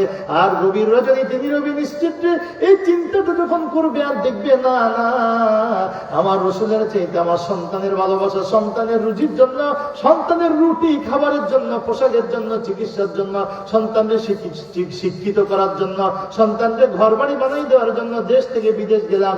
সকাল 8টায় বাইরে ওই বাড়ির বাসার থেকে 9টায় দোকান খুলি, রাতের 9টা 10টা পর্যন্ত 12-13 ঘন্টা 14 ঘন্টা দোকানদারি করি। জীবনের জীবন বলি না, পরিবার সন্তানের জন্য। কিন্তু আমার রসুলের প্রেম, রসুলের মায়ায় আমি দাড়িটাও রাখতে পারি না, নামাজটাও পড়তে পারি না, সুন্নতও পড়তে পারি না, দৈনিক 112 দুরূদ পড়তে পারি না। এইভাবে যদি নিজের চিন্তা নিজে প্রতিদিন কিছু কিছু সময় করেন, দেখবেন ঈমানের শক্তি আসবে, নিজের ভুলগুলো নিজে ধরতে পারবেন, ইসলামের উপরে চলতে পারবেন। আর যদি মুরাকাবা মুশাহাদা না করেন, অনেকে মনে করে মুরাকাবা মুশাহাদা শুধু পীর মাশায়েখের কাজ। ও ভাই, ওটা অনেক উচ্চ জগতের ব্যাপার। তাদের যে মুরাকাবা মুশাহাদা, ওই মুরাকাবা পীর মাশায়েখ যারা হয়, ওলি আল্লাহ যারা হয়, আমরা যারা হক্কানি ওলির হাতে বয়াত হইছি ওলি হওয়ার জন্য, বয়াত হওয়া মানে ইউনিভার্সিটিতে মাত্র ভর্তি হওয়া, শিশু ক্লাসে ভর্তি হওয়া, এরপরে 300 বার নফিজ বা জিকির, 500, 700, 1100, 900, 1300, 1500, এরপরে তওবার জিকির। এই স্তরগুলো পার হওয়ার পরে যে আয়াতের মুরাকাবা, একটা আয়াত সামনে নিয়ে আসবে, ওইটা আল্লাহ কি বলছে এটা অন্তরে হাজির করবে, আর আল্লাহকে জপতেই থাকবে, জপতেই থাকবে, মানে জবানে আল্লাহ জপতেই থাকবে, কলবে ওই একটা হাজির করে এর উপরে ধ্যানমগ্ন। পৃথিবীকে রাত দিন আগুন লাগছে না, তুফান হইতেছে, ওর খবর আর তার থাকবে না। ওইটার নাম হইল ওদের মুরাকাবা। সেই মুরাকাবা যারা করে তারা ওলি হয়। আমরা যদি পারি তো সেই পথে যাব, আল্লাহ সবাইকে কবুল করুন। কিন্তু স্বাভাবিকভাবে প্রতিদিন নিজের হিসাবটা নিজে করা ফরজ। আমি কি করছি আজকে, কষ্ট পাইছেন? এটা একটা স্বাভাবিক মুরাকাবা। এটা করলে আপনার ভুল আপনি নিজে ধরতে পারবেন। ওই হিসাব করে মুরাকাবা করে যদি দেখেন নবী আমার জীবনের চাইতে প্রিয়, আল্লাহ বলে তবেই তুমি ঈমানের রাস্তায় মাত্র উঠলা। সুবহানাল্লাহ। জীবনের চাইতেও বেশি ভালোবাসতে হবে কাকে? নবীকে। কাকে? আল্লাহকে তো অবশ্যই বাসবেন। আল্লাহ বলছে কোরআনে যে আমার রসুলকেও যারা মুমিন তারা জীবনের চাইতে বেশি ভালোবাসে। ওয়াল্লাযীনা আমানু আশাদ্দু হুব্বান লিল্লাহ। যারা ইমানদার, জীবনে যত ভালোবাসা আছে, আসাদ্দু হুব্বান, সবচেয়ে প্রগাঢ় ভালোবাসা বাসে তারা লিল্লাহ, আল্লাহকে। আর আল্লাহ বলে দিয়েছে যারা আমাকে ভালোবাসে সেই ইমানদাররা আমার রসুলকেও কেমন ভালোবাসে? আন-নাবিয়্যু আওলা বিল মুমিনিনা মিন আনফুসিহিম। নবী হলো তাদের জীবনের চাইতেও বেশি প্রিয়। সুবহানাল্লাহ। যারা জীবনের চাইতেও নবীকে বেশি প্রিয় করে নিছে, তারা চেষ্টা করে ওই যে মায়ের না দেখে থাকতে পারি না, সন্তান না দেখে থাকতে পারি না, অমুকের দেখি না ভালো লাগে না। ইমাম সাহেব যে 6 দিন নাই, প্রত্যেক দিন মসজিদে আইলে ইমাম সাহেবের যে একটা খাতির, 6 দিন হয়েছে ইমাম সাহেব নাই, ওনার ফোন দিছে, হুজুর ওই আপনি, আমি তো বাড়িতে 10 দিনের ছুটি লিয়ে আইছি। আর 10 দিন হয় নাই নিয়ে, এখনো কতদিন হয়েছে মিয়া? 1 মাস হয়ে গেছে, চলে আসেন। মনে হয় যেন আপনারা 1 মাস হয়েছে দেখি না। কথা বলেন। মহাব্বত বেশি থাকলে কিছুদিন না দেখলে মনে হয় যেন কতদিন দেখি না, দাঁড়ে কতদিন হয়েছে এখনো আসে না। ব্যথাটা সহ্য হইতে চায় না। যারা সত্যিকারের রসুলের দেওয়ানা, থাকবো পড়ে পথের পাশে, কাঁদবো মনের দুঃখে, হাত বাড়িয়ে বলবে নবী আয় সোনা মোর বুকে। থাকবো পড়ে পথের পাশে, কাঁদবো মনের দুঃখে, হাত বাড়িয়ে বলবে নবী আয় সোনা মোর বুকে। পড়লে রে মায়ায় স্বপ্ন মাঝে বলবে রসুল আয় রে বিকুল আয়। পড়লে রে মায়ায় স্বপ্ন মাঝে বলবে রসুল আয় রে বিকুল আয়।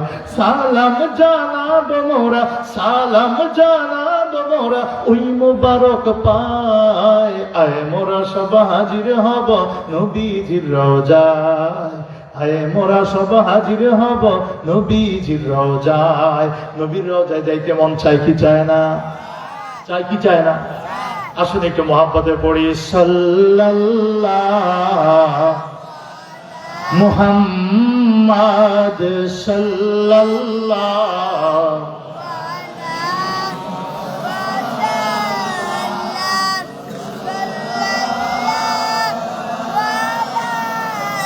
মুহাম্মাদ সাল্লাল্লাহু।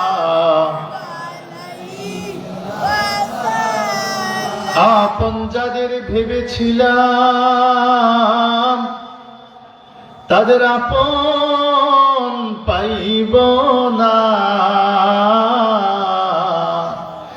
আপন যিনি ঘুমান তিনি, ওই যে সোনার মদিনা।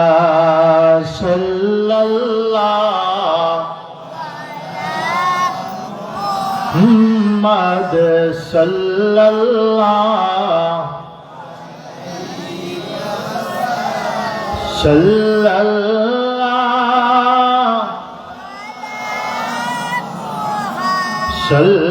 সাল্লাল্লাহু আলাইহি। নবীর আজও পাওয়া যায় কি যায় না? কথা বলেন। নবী জিন্দা না মুর্দা? উম্মতের খবর রাখে কি রাখে না? এমন ইসলামী দল বাইর হইছে, ইসলামী ক্ষমতা চায়, ইসলামকে ক্ষমতায় নিয়ে বসায় দিবে। ও বাইরে শুনো, যদি ইমানে ত্রুটি থাকে ইসলাম পাইবা তুমি কোথায়? ভালো কইরা শুনো, এমন বহু দল বাংলাদেশে এখন বাইর হয়ে গেছে, বড় বড় ইসলাম কায়েমের স্লোগান দেয়, দিনের অতন্দ্র প্রহরী তারা দাবি করে, কিন্তু তাদের আকীদা বিশ্বাস হইল নবী মরে গেলে পচে মাটির সাথে মিশে গেছে, নবী বলতে আর কিছু নাই, মদিনা যাওয়ার দরকার নাই, হজ করতে মক্কায় যাও, হজ কইরা চইলা আসো, মদিনায় কিচ্ছু নাই, মদিনা যাওয়ার দরকার নাই। আমরা যারা সারা জীবন আহলে হক আহলে সুন্নাত ওয়াল জামাত হক্কানি পীর ওলিদের অনুসারী, সারা জীবনের একটা তামান্না আল্লাহর ঘর কাবায় যাইলে, আল্লাহর হজ করে নবীর রওজায় যে একটু সালাম জানানো, ঠিক না বেঠিক? নবীর রওজায় একটু সালাম জানাইতে পারলে অন্তরে তৃপ্তি আসে। আল্লাহর কাছে সারা জীবন কামনা করি, আল্লাহ জীবনে একটা বার হইল তোমার নবীর রওজায় একটু দাঁড়ায় সালাম দেওয়ার তৌফিক দিও। এখন তারা দেখবেন বলে রওজা শরীফে কেন যাবেন?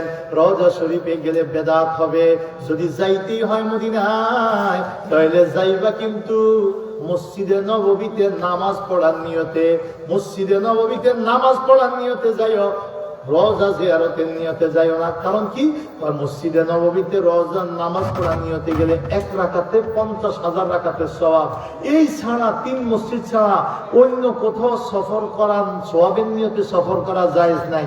দেশ ঢাকায় থাকেন, বাবার কবর জিয়ারতটা রমজান মাস, আব্বার একটু কবর জিয়ারতটা করে আসি। দাদাই আমার জন্য জীবনে কত কিছু করছে, দাদাই আমার মাদ্রাসায় পড়াইতে ওসিয়ত করছে, আব্বা আম্মায় পড়াইছে, দাদার একটু কবর জিয়ারত করে আসি, একটু দোয়া করে আসি, নিষেধ, যাওয়া যাবে না। এমনকি নবীর রওজাও যাওয়া যাবে না। এই হলো তাদের আকীদা। এ ভাই, মসজিদে নববী, আমার নবীজি মক্কা থেকে মদিনায় হিজরত করে যায়া ওই মসজিদটা বানাইছে, নবী বানাইছে, এজন্য আল্লাহ এটাকে তো মর্যাদা দিছে, নবীর নামের মসজিদ, মসজিদে নববী। এই নবী যাওয়ার আগে কি এই মসজিদের কোন মসজিদে তো ছিল না, কোন মর্যাদা ছিল? অন্য মসজিদের সাথে এই মসজিদে এক রাকাতে 50,000 রাকাতের সওয়াব এত বাড়তি কেন? যেহেতু এটা নবীর মসজিদ। কথা কম না? যেই নবীর কারণে মসজিদের ফজিলত বাড়লো, সেই নবী কিচ্ছু নাই, নবী শেষ, মসজিদের লেগে যাইবা, এটা কি কোনো কথা হইতে পারে?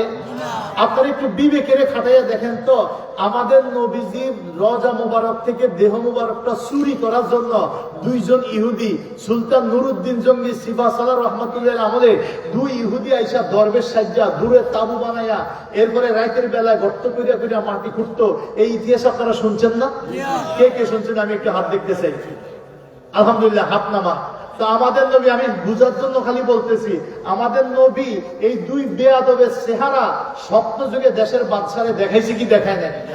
এ বেয়াদবি করতেছে আমার সাথে, ফাকরাও করো, ধরো। 3 বার স্বপ্নে দেখছে, এক স্বপ্ন 3 বার। তৃতীয়বারে ঘরে বেটার ঘুমি হয়ে যায় যে কি দেখতেছি। নবীরে যে দেখে স্বপ্নে, সে তো নবীরেই দেখে, শয়তান নবীর সুরত ধরতে পারে? যে নবীরে দেখে সে কারে দেখে? নবীকেই দেখে। এই সুরত ধরার ক্ষমতা আল্লাহ শয়তানকে দেয়নি। মুসলিম শরীফের হাদিস, মান রানি ফিল মানামে ফাকাদ রানি হাক্কা ফাইন্না শাইতান লা ইয়াতামাসসালু বি, 242 পৃষ্ঠা, দ্বিতীয় খণ্ড, যে আমি নবীকে দেখে স্বপ্নে সে আমাকেই দেখে, শয়তান আমার সুরত ধরতে পারে না। তাইলে আল্লাহর হাবিব দেশের বাচ্চাদের স্বপ্নে দেখাইছে, এই বেয়াদবি করছে, ধরো। পুরা দেশে মেহমানদারের আয়োজন করছে, মানুষ খাওয়াইছে, কিন্তু বাদশাহ গেটে দাঁড়ায় এই 2 বেয়াদবের চেহারা পায় নাই। এরপরে গোয়েন্দা লাগাইছে যে আর কোনো মানুষ বাকি আসেনি, 2 জন আছে। তারা আসে নাই কেন? তারা তো বিদেশি মানুষ, তারা তো এই দেশে আপনার হুকুম মানতে বাধ্য না, এজন্য আসে নাই। তারা তো সারাদিন ইবাদতে থাকে, তারা খালি গরিব গুরাবা গেলে সাহায্য সহযোগিতা করে, তাদের কোনো অভাব নাই যে আপনার খাইতে হইব।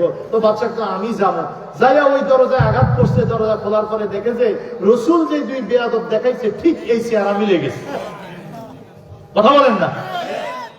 এখন প্রমাণ ছাড়া তো কিছু বলা যায় না, এই জন্য গোটা ঘুরে প্রমাণ খুঁজছে, কি কোরআন ফাল্টাইলো কি বেয়াদবিটা করতে আছে, খুঁজতে খুঁজতে খুঁজতে খুঁজতে দেখে যে তারা যেখানে নামাজটা পড়তো তার উপরে একটা চকি দিছে, চকির উপরে দাঁড়ায় নামাজ পড়ে, চকি দিছে নামাজের চকি, এই নামাজের চকিটা উল্টে দেয় ভিতরে গর্ত।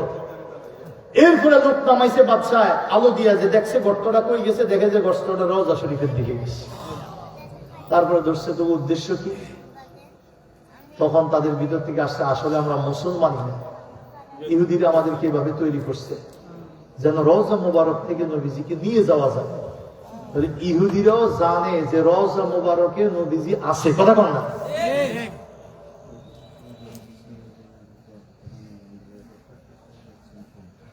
বাবা ওয়াজের ভিত্তি নিয়ে ওয়াজ শেষে না পেবেন আমার আলোচনা হোক। তারপরে কি হয়েছে? আস্তাগফিরুল্লাহ আস্তাগফিরুল্লাহ। আমার মনে থাকলে শেষে দোয়া করে দিয়ে বলে দেব, একটা মোবাইলকে যেন ফেলে গেছে, দয়া করে মোবাইলটা যার স্টেজ থেকে নিয়ে যাবে। আর আরেক লোকে ওই 200 টাকা দিছে আমার এর জন্য একটু দোয়া করতে, এটা তো শেষে বলার উচিত, তাই না? ওয়াজের মধ্যে আস্তাগফিরুল্লাহ আস্তাগফিরুল্লাহ। যাই হোক, আল্লাহুম্মা আমিন।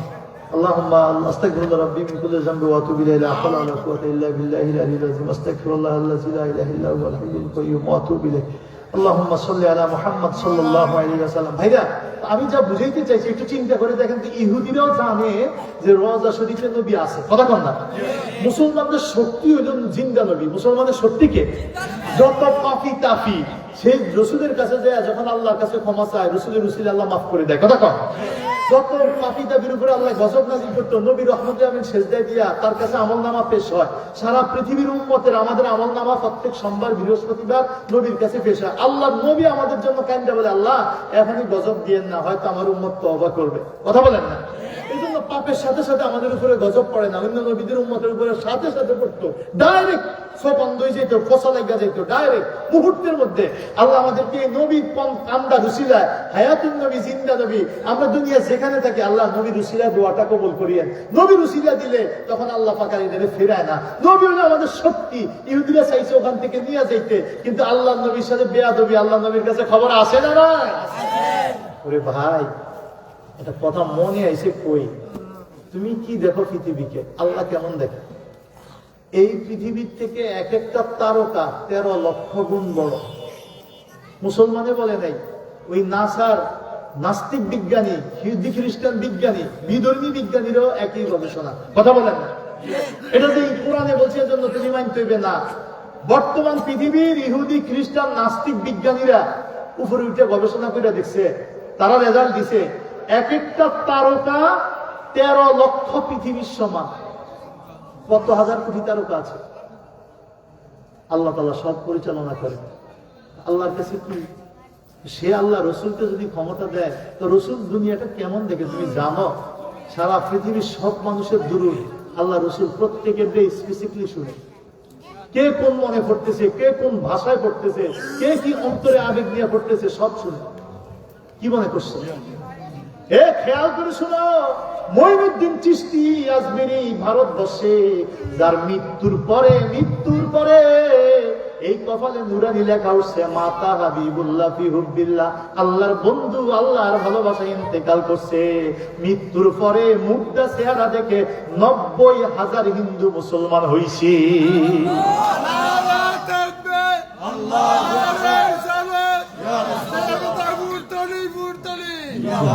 আপনি চিন্তা করছেন, মৃত্যুর পরে চেহারা দেখছে, মরার পরে। আমরা মৃত্যুর পরে একটু দেখে আসি না, যে হুজুরকে একটু দেখে আসি শেষবারের মতো, আব্বার একটু শেষবারের মতো দেখে আসি, নানার একটু শেষবারের মতো দেখে আসি। সুলতান গরিবে নামাজ মঈনুদ্দিন চিশতি রাহমাতুল্লাহ আলাইহির ইন্তেকালের পরে ওনার চেহারাটা দেখে 90,000 হিন্দু মরার পরে চেহারা দেখে মুসলমান হয়ে গেছে।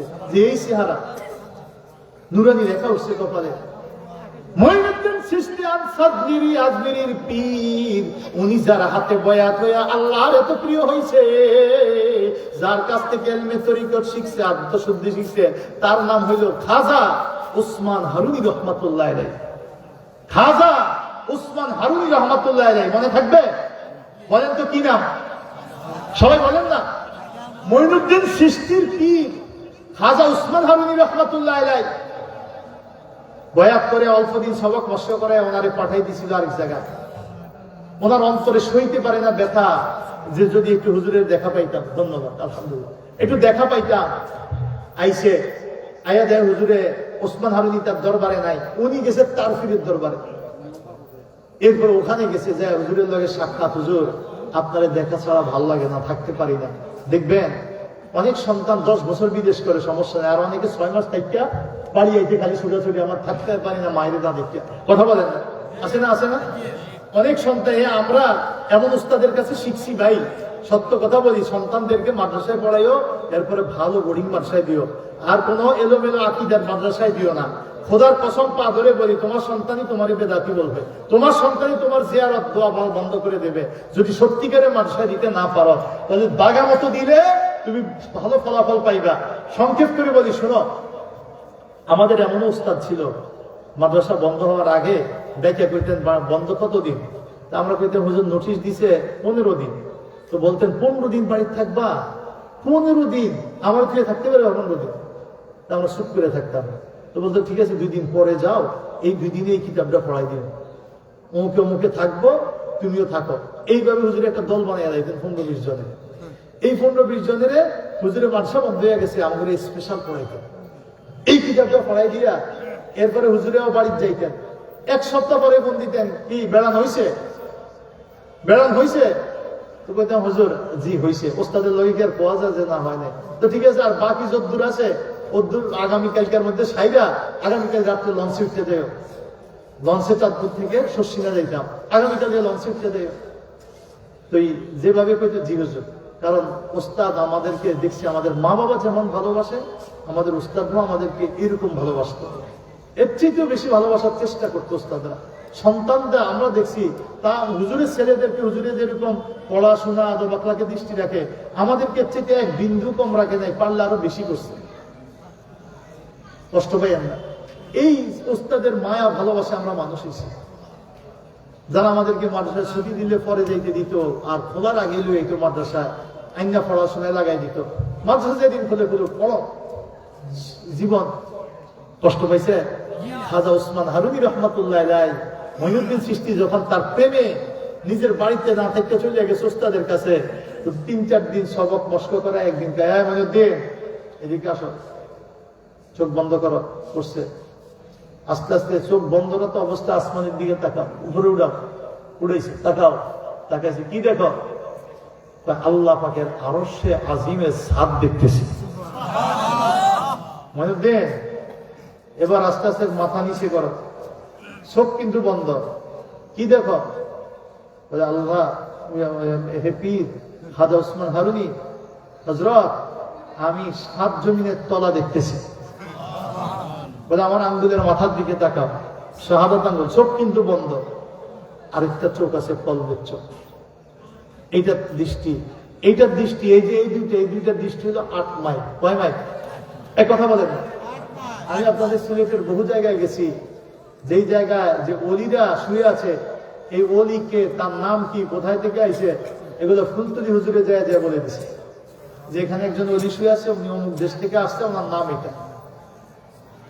আমাদের এই সিলেটে অনেক জায়গায় পাইছি, যে এখানে কোন অলি শুয়ে আছে, মানুষ একটা মানে পাইছে, কবর পাইছে পুরান, কিন্তু কে কি নামটা ফুলতলি হুজুরকে আনছে, আর হুজুরে বলে দিচ্ছে ওনার নাম এটা, উনি অমুক দেশ থেকে আসছে, এত সালে এখানে উনি ধর্মের কাজ করছে, মানুষকে ইসলামের পথে ডাকছে। এই দেশ তো কট্টর হিন্দুত্ববাদীর দেশ ছিল। মনে করেন শাহজালাল ইয়ামানি কেন গেছে গো ওই সুরমা নদীর পাড়ে? কথা কন না, একটা মানুষ গরু জবাই দিছে, ছেলের আকিকা করছে, এই জন্য ওই লোকটার হাত কেটে লইছে, রাজা গৌর গোবিন্দ হাত কেটে দিতে হবে, কেন গরু জবাই দিছে? এই দেশটা কত কঠোর দেশ ছিল। আজকে সেই দেশে সব মুসলমান আমরা এমনি এমনি হয়েছে, এমনি এমনি হয়েছে। উসমান হারুনি জিজ্ঞাসা করছে, মঈনুদ্দিন এই তুই চোখ বন্ধ করো, কলবের চোখ দিয়ে তাকা, উপরে কি দেখা যায়? বলে আল্লাহর আরশের ছাদ। নিচে কি দেখা যায়? বলে 7 জমিনের তলা। বলে আমার শাহাদাত আঙ্গুলের মাথায় কি দেখা যায়? বলে আপনার আঙ্গুলের মাথায় গোটা দুনিয়াটা দেখা যায়। এই জন্য কিছু বেকুব বলে রসুলকে দাঁড়ায় সালাম দিতে হবে কেন? ইয়া নবী সালাম আলাইকা। প্রতিদিন বলি না, সব সময় বলতে পারি না, মাঝে মধ্যে কোনো মজলিসে একসাথে লোকজন আলেম ওলামা একত্র হইলে আমার রসুলকে একটু সালাম জানাই, এরপরে দোয়া করি। কথা কোন ঠিক না বেঠিক? ঠিক না বেঠিক? আহারে রসুল এমন রসুল, যেই রসুলের উম্মত হওয়ার কারণে সবে বরাত পাইলা, সবে কদর পাইলা, সবে মেরাজ পাইলা, ইয়াউমে আশুরা পাইলা। যেই রসুলের উম্মত হওয়ার কারণে মাত্র 60 বছরের জিন্দেগি, নাবালেগ চইলা যায় 14-15 বছর, এরপরে বাকি জীবনে কদ্দুর ইবাদত, সারাদিন তো দুনিয়া নিয়ে ব্যস্ত, কিন্তু আল্লাহর জান্নাতের দরজাটা সবার আগে খুলবে উম্মতে মুহাম্মদীর জন্য। কি ঠিক না বেঠিক? জান্নাতের দরজা সবার আগে উম্মতে মুহাম্মদের জন্য। সব নবী সিজদা দিয়ে বলবে নাফসি নাফসি, এক নবী বলবে উম্মতি উম্মতি। আল্লাহ বলবে দোস্ত মাথা উঠাও, মাথা উঠাও, ইরফা রাসাক। বুখারী শরীফের হাদিস, ইরফা রাসাক ইশফা তুশাফা। দোস্ত মাথা উঠাও, আজকে আর কেন্দ্র না রে দোস্ত। তোমার দুনিয়ায় পাঠাইছি, বাবা দেখাই নাই, মায়ের গর্ভ থেকে আমি তোমার বাবার উঠে নিয়ে আসছি। তুমি যখন মায়ের গর্ভে, তখনই আমি দুনিয়া থেকে তোমার বাবা নিয়ে আসছি। বাবা দেখো না, এই জীবনে আপন কোনো ভাই ছিল না, একটা বোন ছিল না। মা মারা গেছে 5 বছর বয়সে, তাও এই 5 বছর মায়ের কোলে থাকতে পারো নাই। জন্মের 3 কি 5 দিন পরে দুধ মা হালিমার ঘরে, দুধ মা হালিমার ঘরে টাইপ ছিল। 4 বছর বয়সে ওই দুধ মা ফিরিয়ে আনছিল। মক্কায় মহামারীর কারণে মা আমেনা আবার হালিমারে দিয়ে দিছে, আরো 1 বছর পরে আনছে। 5 বছর বয়সে যখন আনছে, মায়ের কাছে বিকাল বেলায় শিশুরা খেলতে আসলে পিতারা যেমন সন্ধ্যা হইলে আদর কইরা ছেলেগুলারে বুকে কইরা জড়াইয়া জড়াইয়া চুমা দিয়ে দিয়া কোলে কইরা বাড়ি নেয়। আমার নবী মায়ের এসে জিজ্ঞাসা করছে, বিকাল বেলায় খেলার শেষে সব শিশুদের পিতা এসে কোলে নিয়ে যায়, বলো বলো মাগো আমার আব্বা জান কোথায়? একটা মা, স্বামীহারা মা, সন্তানের মুখে যখন তার স্বামী দেখতে চায়, সন্তান এতিম সন্তান যখন তার পিতারে দেখতে চায়, মায়ের কাছে বলে, ওই মা তার স্বামীহারা ব্যথাটা তখন হৃদয়ের জায়গা উঠে। মা আমেনা বলছে, রে বাবা, তোর বাবা আছে, আমি তোরে দেখাবো। শ্বশুরের কাছে, আব্দুল মুত্তালিবের কাছে গিয়া বলছে, মা আমেনা, শ্বশুর গো, শ্বশুর বাজি, আপনার নাতি বাবা দেখতেছে, আমি কি করে তারে বাবা দেখাবো? বলছে, যাও, অনুমতি দিলাম, আমার ছেলের কবরটা তুমি তারে একটু ছিনাইয়া দিও। আর তোমার মনটা অনেকদিন ধরে খারাপ দেখতেছি, মনটা বেজার, যাও কিছুদিন বাবার বাড়ি মদিনায় বেড়াই আসলে মনটা একটু ভালো লাগবে। দাসী উম্মে আয়মান, আব্দুল মুত্তালিবের দাসী উম্মে আয়মানকে দিয়ে কিছু খাবার দাবার বাহন দিয়া পাঠাইয়া দিছে। যখন আমার রাসূল আলাইহিস সালাম শিশু নবী, মা আমেনা আর আব্দুল মুত্তালিবের দাসী উম্মে আয়মান 3 জনে মদিনার আবওয়া নামক স্থানে নবীর পিতা খাজা আব্দুল্লাহ তার কবরের পাশে দাঁড়াইলো। যখন মা আমেনা পরিচয় করিয়া দিল, সন্তান রে, দুনিয়া সব শিশুর পিতা যেমন আছে, তোমারও পিতা ছিল। সব বাচ্চাদের শিশু পিতাই একদিন কবরে চলে যাবে, মৃত্যু মানুষকে বরণ করতে হয়, মৃত্যুবরণ করবে। হয়তো তোমার বাবা একটু আগে চলে গেছে, এই জায়গাটায় তোমার বাবা কবরে ঘুমায় আছে। একজন স্বামী কবরে, স্ত্রী তার স্বামীর কবরের পাশে আইসা যখন দাঁড়ায়, স্বামীর সাথে স্বামীর জীবন সংসার, স্বামীর সাথে কিভাবে তারে বর কইরা বধূ কইরা উঠে দিছিল, এই কথাগুলো যখন একজন স্বামীর কবরের পাশে দাঁড়ায় একজন স্ত্রী স্মরণ করে, জীবন কেমন ছিল, কেমন হলো, আর নিজের ধরতে পারে না, শুধু কান্দে। মায়ের কান্না, শিশু মোহাম্মদ, পিতাহারা কান্না, দাসী উম্মে আয়মান কান্দে। রাস্তার পাশ দিয়ে ব্যবসায়ী কাফেলা যায়, ওই কাফেলা দাঁড়াইয়া গেছে। কে এই কবরে শুয়ে আসরে? 2টা মহিলার একটা চাঁদের চেয়েও সুন্দর বাচ্চা তোমার কবরের পাশে কান্দে। রাস্তার পাশে দাঁড়ায় ব্যবসায়ী কাফেলারা কল্পনা করে, তুমি কত সৌভাগ্যবান, তোমার স্ত্রী সন্তান পরিবারের লোকেরা তোমার কবরের পাশে কান্দে, তোমার জন্য দোয়া করে। আমরাও যদি মরে যাই, আমাদের কবরের পাশেও আমাদের স্ত্রীগুলো আইসা দাঁড়ায় দাঁড়ায় কান্দবে, আমাদের সন্তানগুলো এতিম হয়ে যাবে, কবরের পাশে এসে শুধু দাঁড়িয়ে কান্দবে। যতই বাবা বলে ডাকুক কবর থেকে আরো আওয়াজ আসবে না। এই ভাবনাটা ভাবতেছে। আর ওই মক্কা মদিনার পথে যারা ব্যবসা করতে যাচ্ছে ব্যবসায়ীরা দাঁড়ায় কাঁদতেছে। এক ইহুদি এসে জিজ্ঞাসা, তোমরা দাঁড়ায় দাঁড়ায় কাঁদো কেন? কয়, দেখো ওই একটা কবর, আর কবরের পাশে দুই নারী এক চাঁদের চেয়েও সুন্দর শিশু কান্দে। ওদের কান্না দেখে আমরা বুঝতে পারছি আমাদের মরণ হয়ে গেলে আমাদের স্ত্রী সন্তান কি করবে, নিজকে সইতে পারি না। যখন তাদের জিয়ারত শেষ হলো, ব্যবসায়ীরা তাদের কাফেলার যাত্রার দিকে চলে গেল। ইহুদি আইসা জিজ্ঞাসা করে, আপনার নাম কি? বলে আমেনা। এই শিশুটার নাম কি? বলে মুহাম্মদ। ইহুদি বলে মুহাম্মদ? তার পিতার নাম কি ছিল? বলে আব্দুল্লাহ। আব্দুল্লাহ কোথায় থেকে আসছেন? মিন মক্কা, মক্কা শরীফ থেকে আসছে। বংশ কি? কুরাইশ। মক্কার কুরাইশ বংশের আব্দুল্লাহ ছেলে মুহাম্মদ। এই সেই মুহাম্মদ। এবার শোনো, এই মুহাম্মদের নক্ষত্র আসমানে 5 বছর আগে উদিত হয়েছে। আহমদের নক্ষত্র উদিত হয়েছে। আসমানে তার নাম আহমদ, জমিনে তার নাম মুহাম্মদ। ইনি হইল আল্লাহর হাবিব। ওনার নবুয়ত সারা পৃথিবীতে সব নবীদের নবুয়তের খতম করে দিছে। ইনি যে নবী হবে, কিয়ামত পর্যন্ত আর কোন দ্বিতীয় নবী লাগবে না। এই নবী যে কিয়ামত পর্যন্ত একজনই যথেষ্ট। ইনি আল্লাহর হাবিব, আখিরি জামানার পয়গম্বর। ইহুদিদের সর্দারিত্ব চলে গেছে। আজ থেকে 5 বছর আগে মুহাম্মদ জমিনে আসছে। সেই দিন থেকে লক্ষ লক্ষ ইহুদি মদিনার আশেপাশে আমরা চক্কর দেই। উদ্দেশ্য শিশু মুহাম্মদকে পাইলে গর্দান কাটা। আমরা জানি মরুভূমিতে নামলে মেঘ তার মাথার উপরে ছায়া দিবে, গাছপালা তার মাথা নোয়া সালাম জানাইবে, তার চেহারাটা আসমানের চাঁদের চেয়েও সুন্দর হবে। চাঁদের মধ্যে কালো দাগ পাওয়া যায়, মুহাম্মাদের চেহারায় কোনো কালো দাগ থাকবে না, আসমানের চাঁদের চেয়েও সুন্দর হয়ে যাবে। এই সেই মুহাম্মদ পেয়ে গেছে। তবে মা, একটা কথা, তোমার সন্তানটাকে দেখার পরে আমি আর তার শত্রু থাকতে পারি না। আমি তার হত্যা করার জন্যই ঘুরতেছি, কিন্তু ওই চেহারা দেখার পরে আমি তার শত্রু আর থাকতে পারতেছি না। আমি তার বন্ধু হয়ে গেছি। তুমি মদিনা যাবে এখন? কি যাবে লিখছে, তোমার বাবার বাড়ি মদিনা হবে। বলছে হ্যাঁ, আমার শ্বশুর বলছে জিয়ারত শেষে মদিনা আমার বাবার বাড়ি কয়েকদিন থেকে আসতে। বলে মা যাও না, তোমার সন্তানটা অনিরাপদ। তোমার শ্বশুর হইল মক্কার লিডার, কাবার চাবি তার হাতে। ওখানে তোমার এই নাতির গায়ে, মানে তোমার এই সন্তানের গায়ে কেউ হাত দিবে আব্দুল মুত্তালিবের নাতির গায়ে, এই সাহস কারণে। নবী কি বলছে ওই একটু একটু ওয়াজ করছি উহুদের ময়দানে, আনা নবিয়ুল্লাহ কাযিব আনা ইবনু আব্দুল মুত্তালিব। সুবহানাল্লাহ। আমি আব্দুল মুত্তালিবের বেটা, সেই বংশের নাতি বেটা। আব্দুল মুত্তালিব জেনে জানা লোক নয়, বিশ্ববিখ্যাত লোক। এই জন্য ওই ইহুদি বলতেছে মা মদিনা যায় না, শ্বশুরের কাছে চলে যান। নবীর মা নিজের বাবার বাড়ির বেড়ানোর শখ সাদ মিটে দিয়া না যাইয়া সন্তানের নিরাপত্তার নিয়োগ করে মক্কা শরীফ আবার রওনা হয়েছে। উল্টা আবার মক্কার দিকে রওনা হয়েছে। একটু পরে যাওয়ার পরে বলছে, সন্তান রে, আমার আর ভালো লাগে না, আমার প্রচন্ড জ্বর। কপালে হাত দাও, গলায় হাত দাও, দেখো জ্বরের মাত্রা কেমন। মেহমান হাত দিয়ে দেখছে এত জ্বর আর বাঁচার কথা না। বলে দিছে মেহমান আমার দিলে ডাক দিয়ে বলছে আমার সন্তানটা এখন এতিম হয়ে যাবে। জন্মের পরে বাবা দেখে নাই, জন্মের আগেই আল্লাহ বাবারে নিয়ে গেছে। জন্ম হওয়ার পরে তায়েব গেছে, তায়েব থেকে আইসা আজকে বাবার কবরটা দেখছে।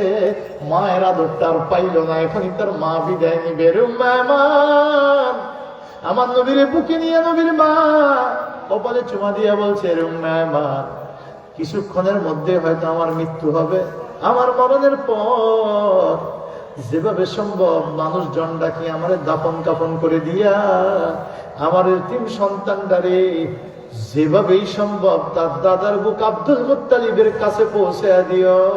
আর যতদিন বেঁচে থাকবে আমার মুহাম্মদরে একটু মায়ের মতো আদর করিও। হাসরের ময়দানে যেদিন নবী উম্মতি উম্মতি বলে ডাকবে, আল্লাহ ডাক দিয়ে বলবে, দোস্ত দুনিয়ায় বাবা দেখেন নাই, মায়ের আদর পান নাই, ভাই ছিল না, বোন ছিল না, শুধু নির্যাতন, কত কষ্ট, কত কান্না। উহুদের ময়দানে পাথর খাইছেন, হুনাইনের ময়দান, খন্দকের ময়দানে পাথর কেটে নদী বানাইছেন, নদী বানাইছেন, খাল বানাইছেন, পেটে পাথর বানছেন ক্ষুধার জ্বালায়। অথচ আপনারা, আমি বলছিলাম উহুদ পাহাড় সোনা বানাইয়া দিব, আপনার পিছনে চলবে, যত ইচ্ছা খরচ করবেন কমবে না, পাহাড় পরিপূর্ণ হয়ে যাবে। আপনি সেটা নেন নাই, দুনিয়ায় শুধু উম্মতি বলে কাঁদছেন আর মানুষের দরজায় দরজায় গেছেন। আর আজকে হাসরে এসেও আপনি কাঁদবেন, আমি আল্লাহ এটা সহ্য করতে পারবো না। এরফার আসাক, আপনি মাথা উঠান, উঠান, ইসপা তুষাপ্পা, আপনি সুপারিশ করেন, আমি কবুল করবো। সুবহানাল্লাহ। আপনি যারই সুপারিশ করেন আমি কবুল করব। এই উম্মত, আমরা সেই উম্মত। এখনো যারা হজমরায় গেছেন, এখানে কেউ থাকলে একটু হাত উঠে। হজমরায় গেছেন কেউ যদি থাকেন একটু হাত উঠে। আলহামদুলিল্লাহ, হাত নামান। অনেকেই গেছেন, আল্লাহ আপনাদেরকে সবাইকে কবুল করুক, আমিন। বারবার যাওয়ার তৌফিক দান করুক, আমিন। আমারও দোয়া করবেন, আমি কয়েক বছর ধরে প্রতি বছরই নিয়মিত যাই, উমরায় যাই। আর আল্লাহ যেন আমার প্রত্যেক বছর যাওয়ার তৌফিক দান করে, আমিন। ভাই, 1 রাকাতে 1 লক্ষ রাকাতের সওয়াব, কাবা শরীফ, কথা বলেন না। আর মদিনায় তো স্বয়ং জিন্দা নবী আছে, কথা কন না কা, স্বয়ং জিন্দা নবী আছে, তাকাই দিছে আপনার দিকে। যদি প্রেম নিয়ে দাঁড়াইতে পারেন, আমি দেখছি, আমি যশোর মাগুরা যশোর মাগুরা ওয়াজ করতে গেছি, 2 মালানায় লাগছে তর্কাতর্কি।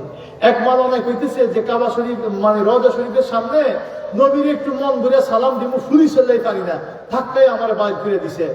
যতবার যায় অতবারই খালি করে বাইর ঘুরদাম, মানে সামনে যা, বাইর।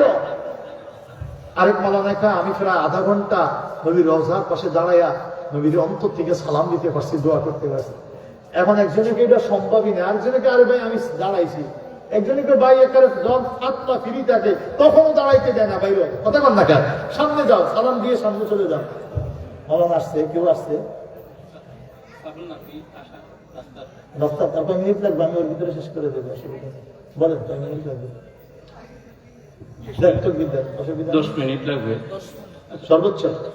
আচ্ছা, আমি একটু, জি জি। সম্মানিত মুসল্লিয়ানে কেরাম, আজকে আমাদের এই মাহফিলে কয়েকজন হুজুরের কাছে দোয়া প্রার্থী, আমি তাদের নাম বলছি।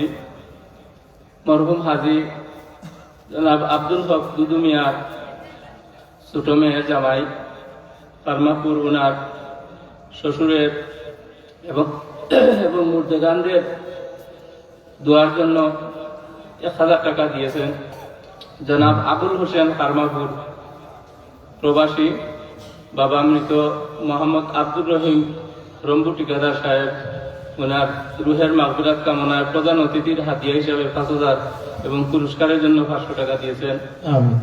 ইসলামপুর মরহুম হাজী ময়না মিয়ার রুহের মাগফিরাত কামনায় ওনার ছেলে আশিক মিয়া লন্ডন প্রবাসী, উনি 10,000 টাকা দেওয়ার ওয়াদা করেছেন।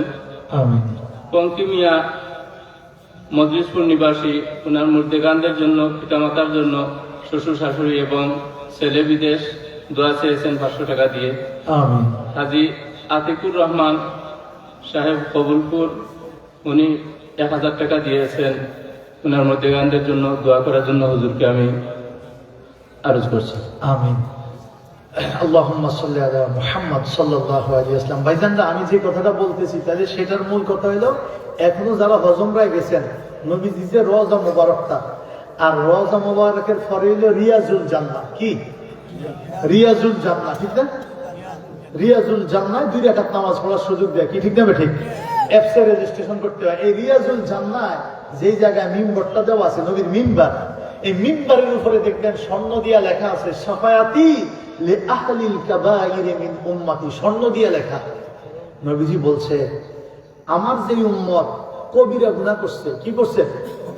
কবিরা গুনাহ, বড় যেটা হত্যা করা, মানে আপনার জিনা করা, মদ খাওয়া, কবিরা গুনাহ করছে, করার পরে তওবাটাও নসিব হয় নাই, মারা গেছে। তওবাও করতে পারে নাই, মারা গেছে। কি করছে? তওবা কবুল হয় নাই, তওবা করতে পারে নাই, মারা গেছে। হাসরের ময়দানে কে তারে নিবে? তরাইয়া নেবে। মা চিনবে না, বাপ চিনবে না, ভাই চিনবে না। আমি আপনাদেরকে আগেই বলছি, ময়দানে আমি আজকে বিস্তারিত ব্যাখ্যা করতে পারি নাই, তবে ইশারায় বলছি, এই চেহারা নিয়ে দুনিয়ার কেউ হাসরে উঠবে না। কি ঠিক না ঠিক? এই চেহারা নিয়ে দুনিয়ার কেউ হাসরের দিন তো কেউ কাউরে চিনবে না। আল্লাহ কোরআনে তো এখনই বলছে ইয়াউমা ইয়াফিরুল মারউ মিন আখি ওয়া উম্মিহি ওয়া আবি, ভাই ভাই থেকে পলায়ন করবে, মাতা পিতা সন্তান, সন্তান পিতা মাতা থেকে ফালাইবে। কথা কোন না, পরিচয় দিলে আর কেউ কারো পরিচয় দেবে না। তো সেই দিন যে কবিরা গুনাহগার তওবা করতে পারে নাই, বড় গুনাহগার, তার কে তরাইয়া নেবে? কে তরাইয়া নেবে সেদিন ভাই? তো রাসূল বলছে শাফায়াতি লিআহলিল কাবাইর মিন উম্মতি, আমার উম্মতের কবিরা গুনাহগারদের জন্য আমার আল্লাহর সাথে নবীর একটা স্টেটমেন্ট হয়েছে, উম্মতের কবিরা গুনাহগারদের জন্য নবীর শাফায়াত কবুল হবে। উম্মতের কবিরা গুনাহগারদের জন্য একমাত্র ভরসা মুহাম্মাদুর সাল্লাল্লাহু। সেই নবীরে আমরা কষ্ট দিব? ভাই, নবীর অসম্মান করলে কথাবার্তায় কাজকর্মে ইমানই থাকে না। আমাদের কেউ কেউ নবীরে সিক্স প্যাক রাখার, নবীজি উম্মি মূর্খ ছিলেন, নবীজি লেখাপড়া জানতেন না, এই অথচ নবী বলছে আদাবানি রব্বি ফাহসানা তাদিবি, আল্লাহ মানি রব্বি ফাহসানা তালিমি, আমার আল্লাহ আমারে আদব শিখাইছে পৃথিবীর শ্রেষ্ঠ সুন্দর আদব, আমার আল্লাহ আমারে এলেম শিখাইছে পৃথিবীর শ্রেষ্ঠ এলেম। নবীর উস্তাদ আবার পৃথিবীতে কে হবে? নবীর উস্তাদ একজন, সে নিশ্চয় আল্লাহ। কথা বল না, সেই নবীরে কয় উম্মি। পৃথিবীর সব বিজ্ঞানী যিনি, হেরে অশিক্ষিত মূর্খ, এর ইমান থাকবে? তোমার সোনার ইসলাম কায়েম, তুমি এই ইসলাম কি কায়েম করবে? তোমার তো ইমানই নাই। ইমান ঠিক করো। ইসলাম হলো আমল করা, ইহসান হলো তাসাউফ, আত্মশুদ্ধি, আল্লাহর সাথে সম্পর্ক তৈরি করা।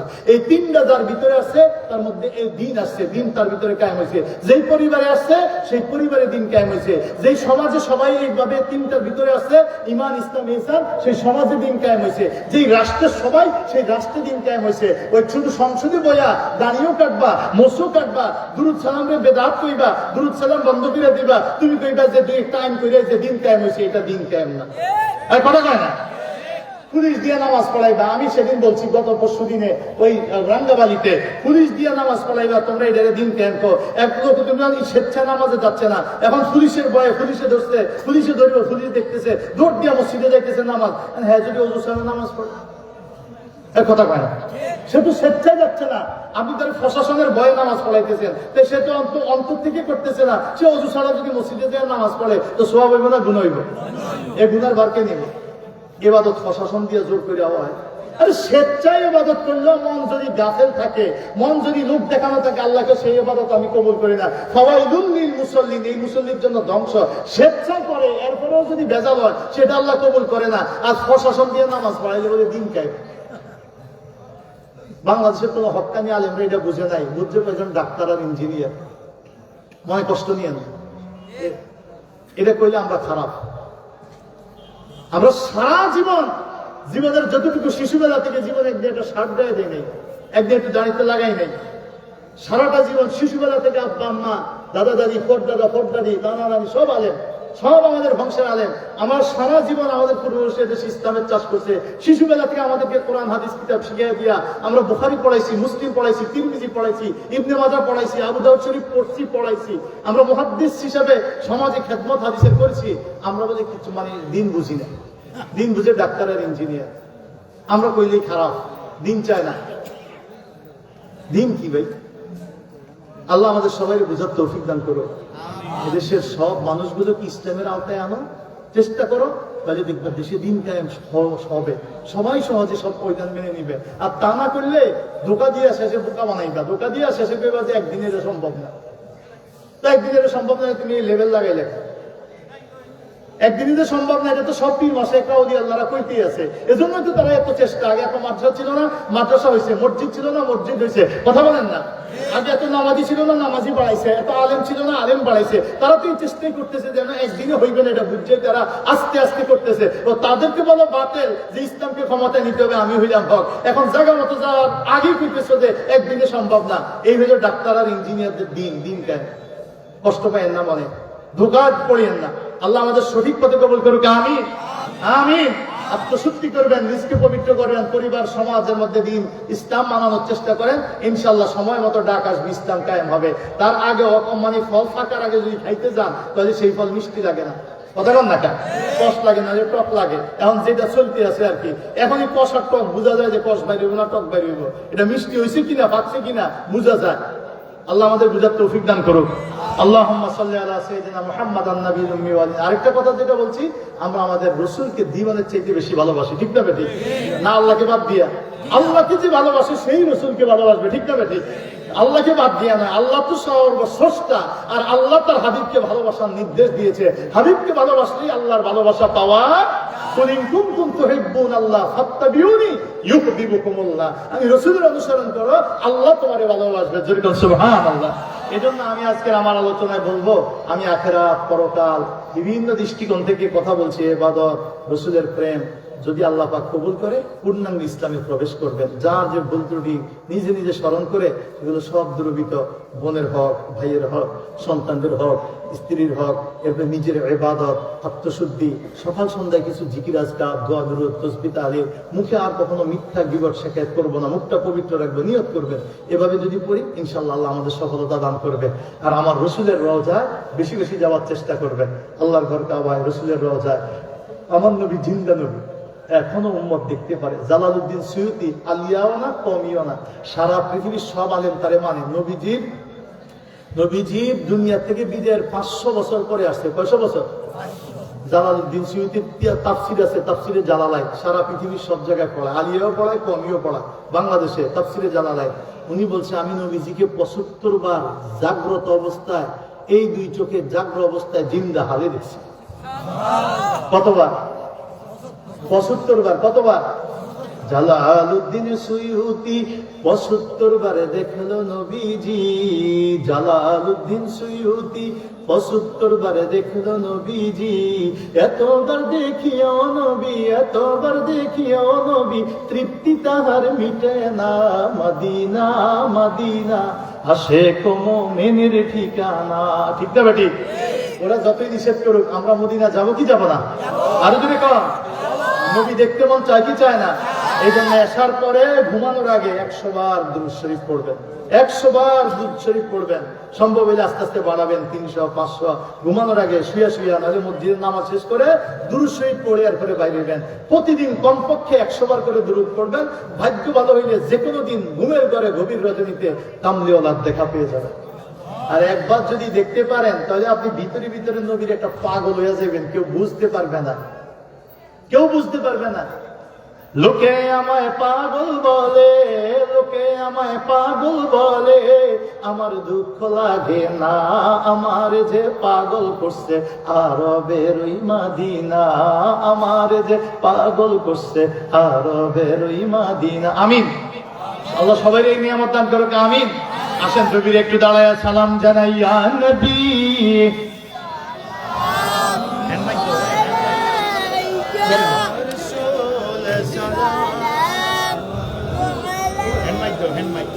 يا حبيب السلام عليك صلوات الله। কেন আছে?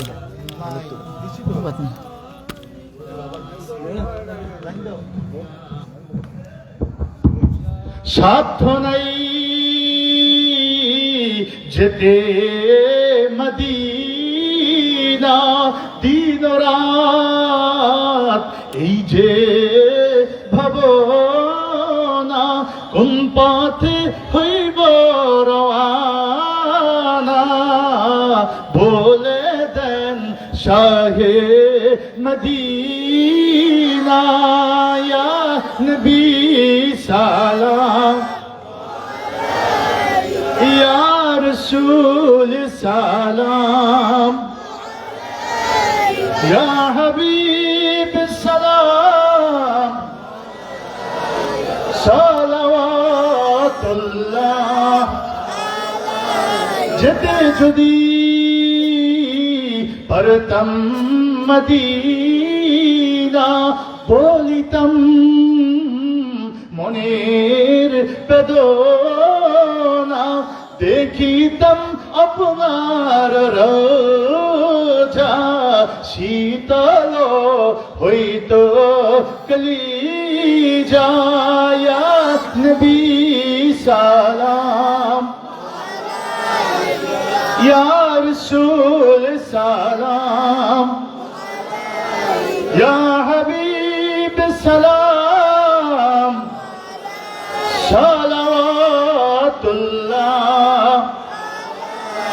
بلغ العلا بكماله بجماله حسنة جميع خصاله صلوا عليه وآله سلم يا كام بل صلوا على صدر الأمين مصطفى ما جاء إلا رحمة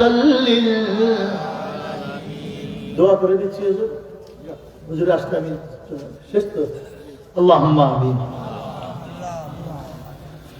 الصلاة والسلام عليك يا رسول الله الصلاة والسلام عليك يا حبيب الله الصلاة والسلام عليك يا شفيع المذنبين الصلاة والسلام عليك يا رحمة للعالمين والله গোলাম হয়ে গভীর রজনীতে বড় আশা নিয়ে দুইটা হাত তুলেছি এই মাহফিলের শুরু থেকে এই পর্যন্ত এমনি ভাবে আখেরি মুনাজাত পর্যন্ত যত নেক আমল হয়েছে হবে ভুল ত্রুটি মাফ করে আপনি কবুল ও মঞ্জুর করে নিয়ে খুশি হয়ে কোনো সওয়াব দিয়ে থাকলে কোটি কোটি গুণ বাড়ায়া সর্বপ্রথম আমার জীবনের চেয়েও প্রিয় নবী আমার কলিজার চেয়ে প্রিয় নবীর রওজা মুবারক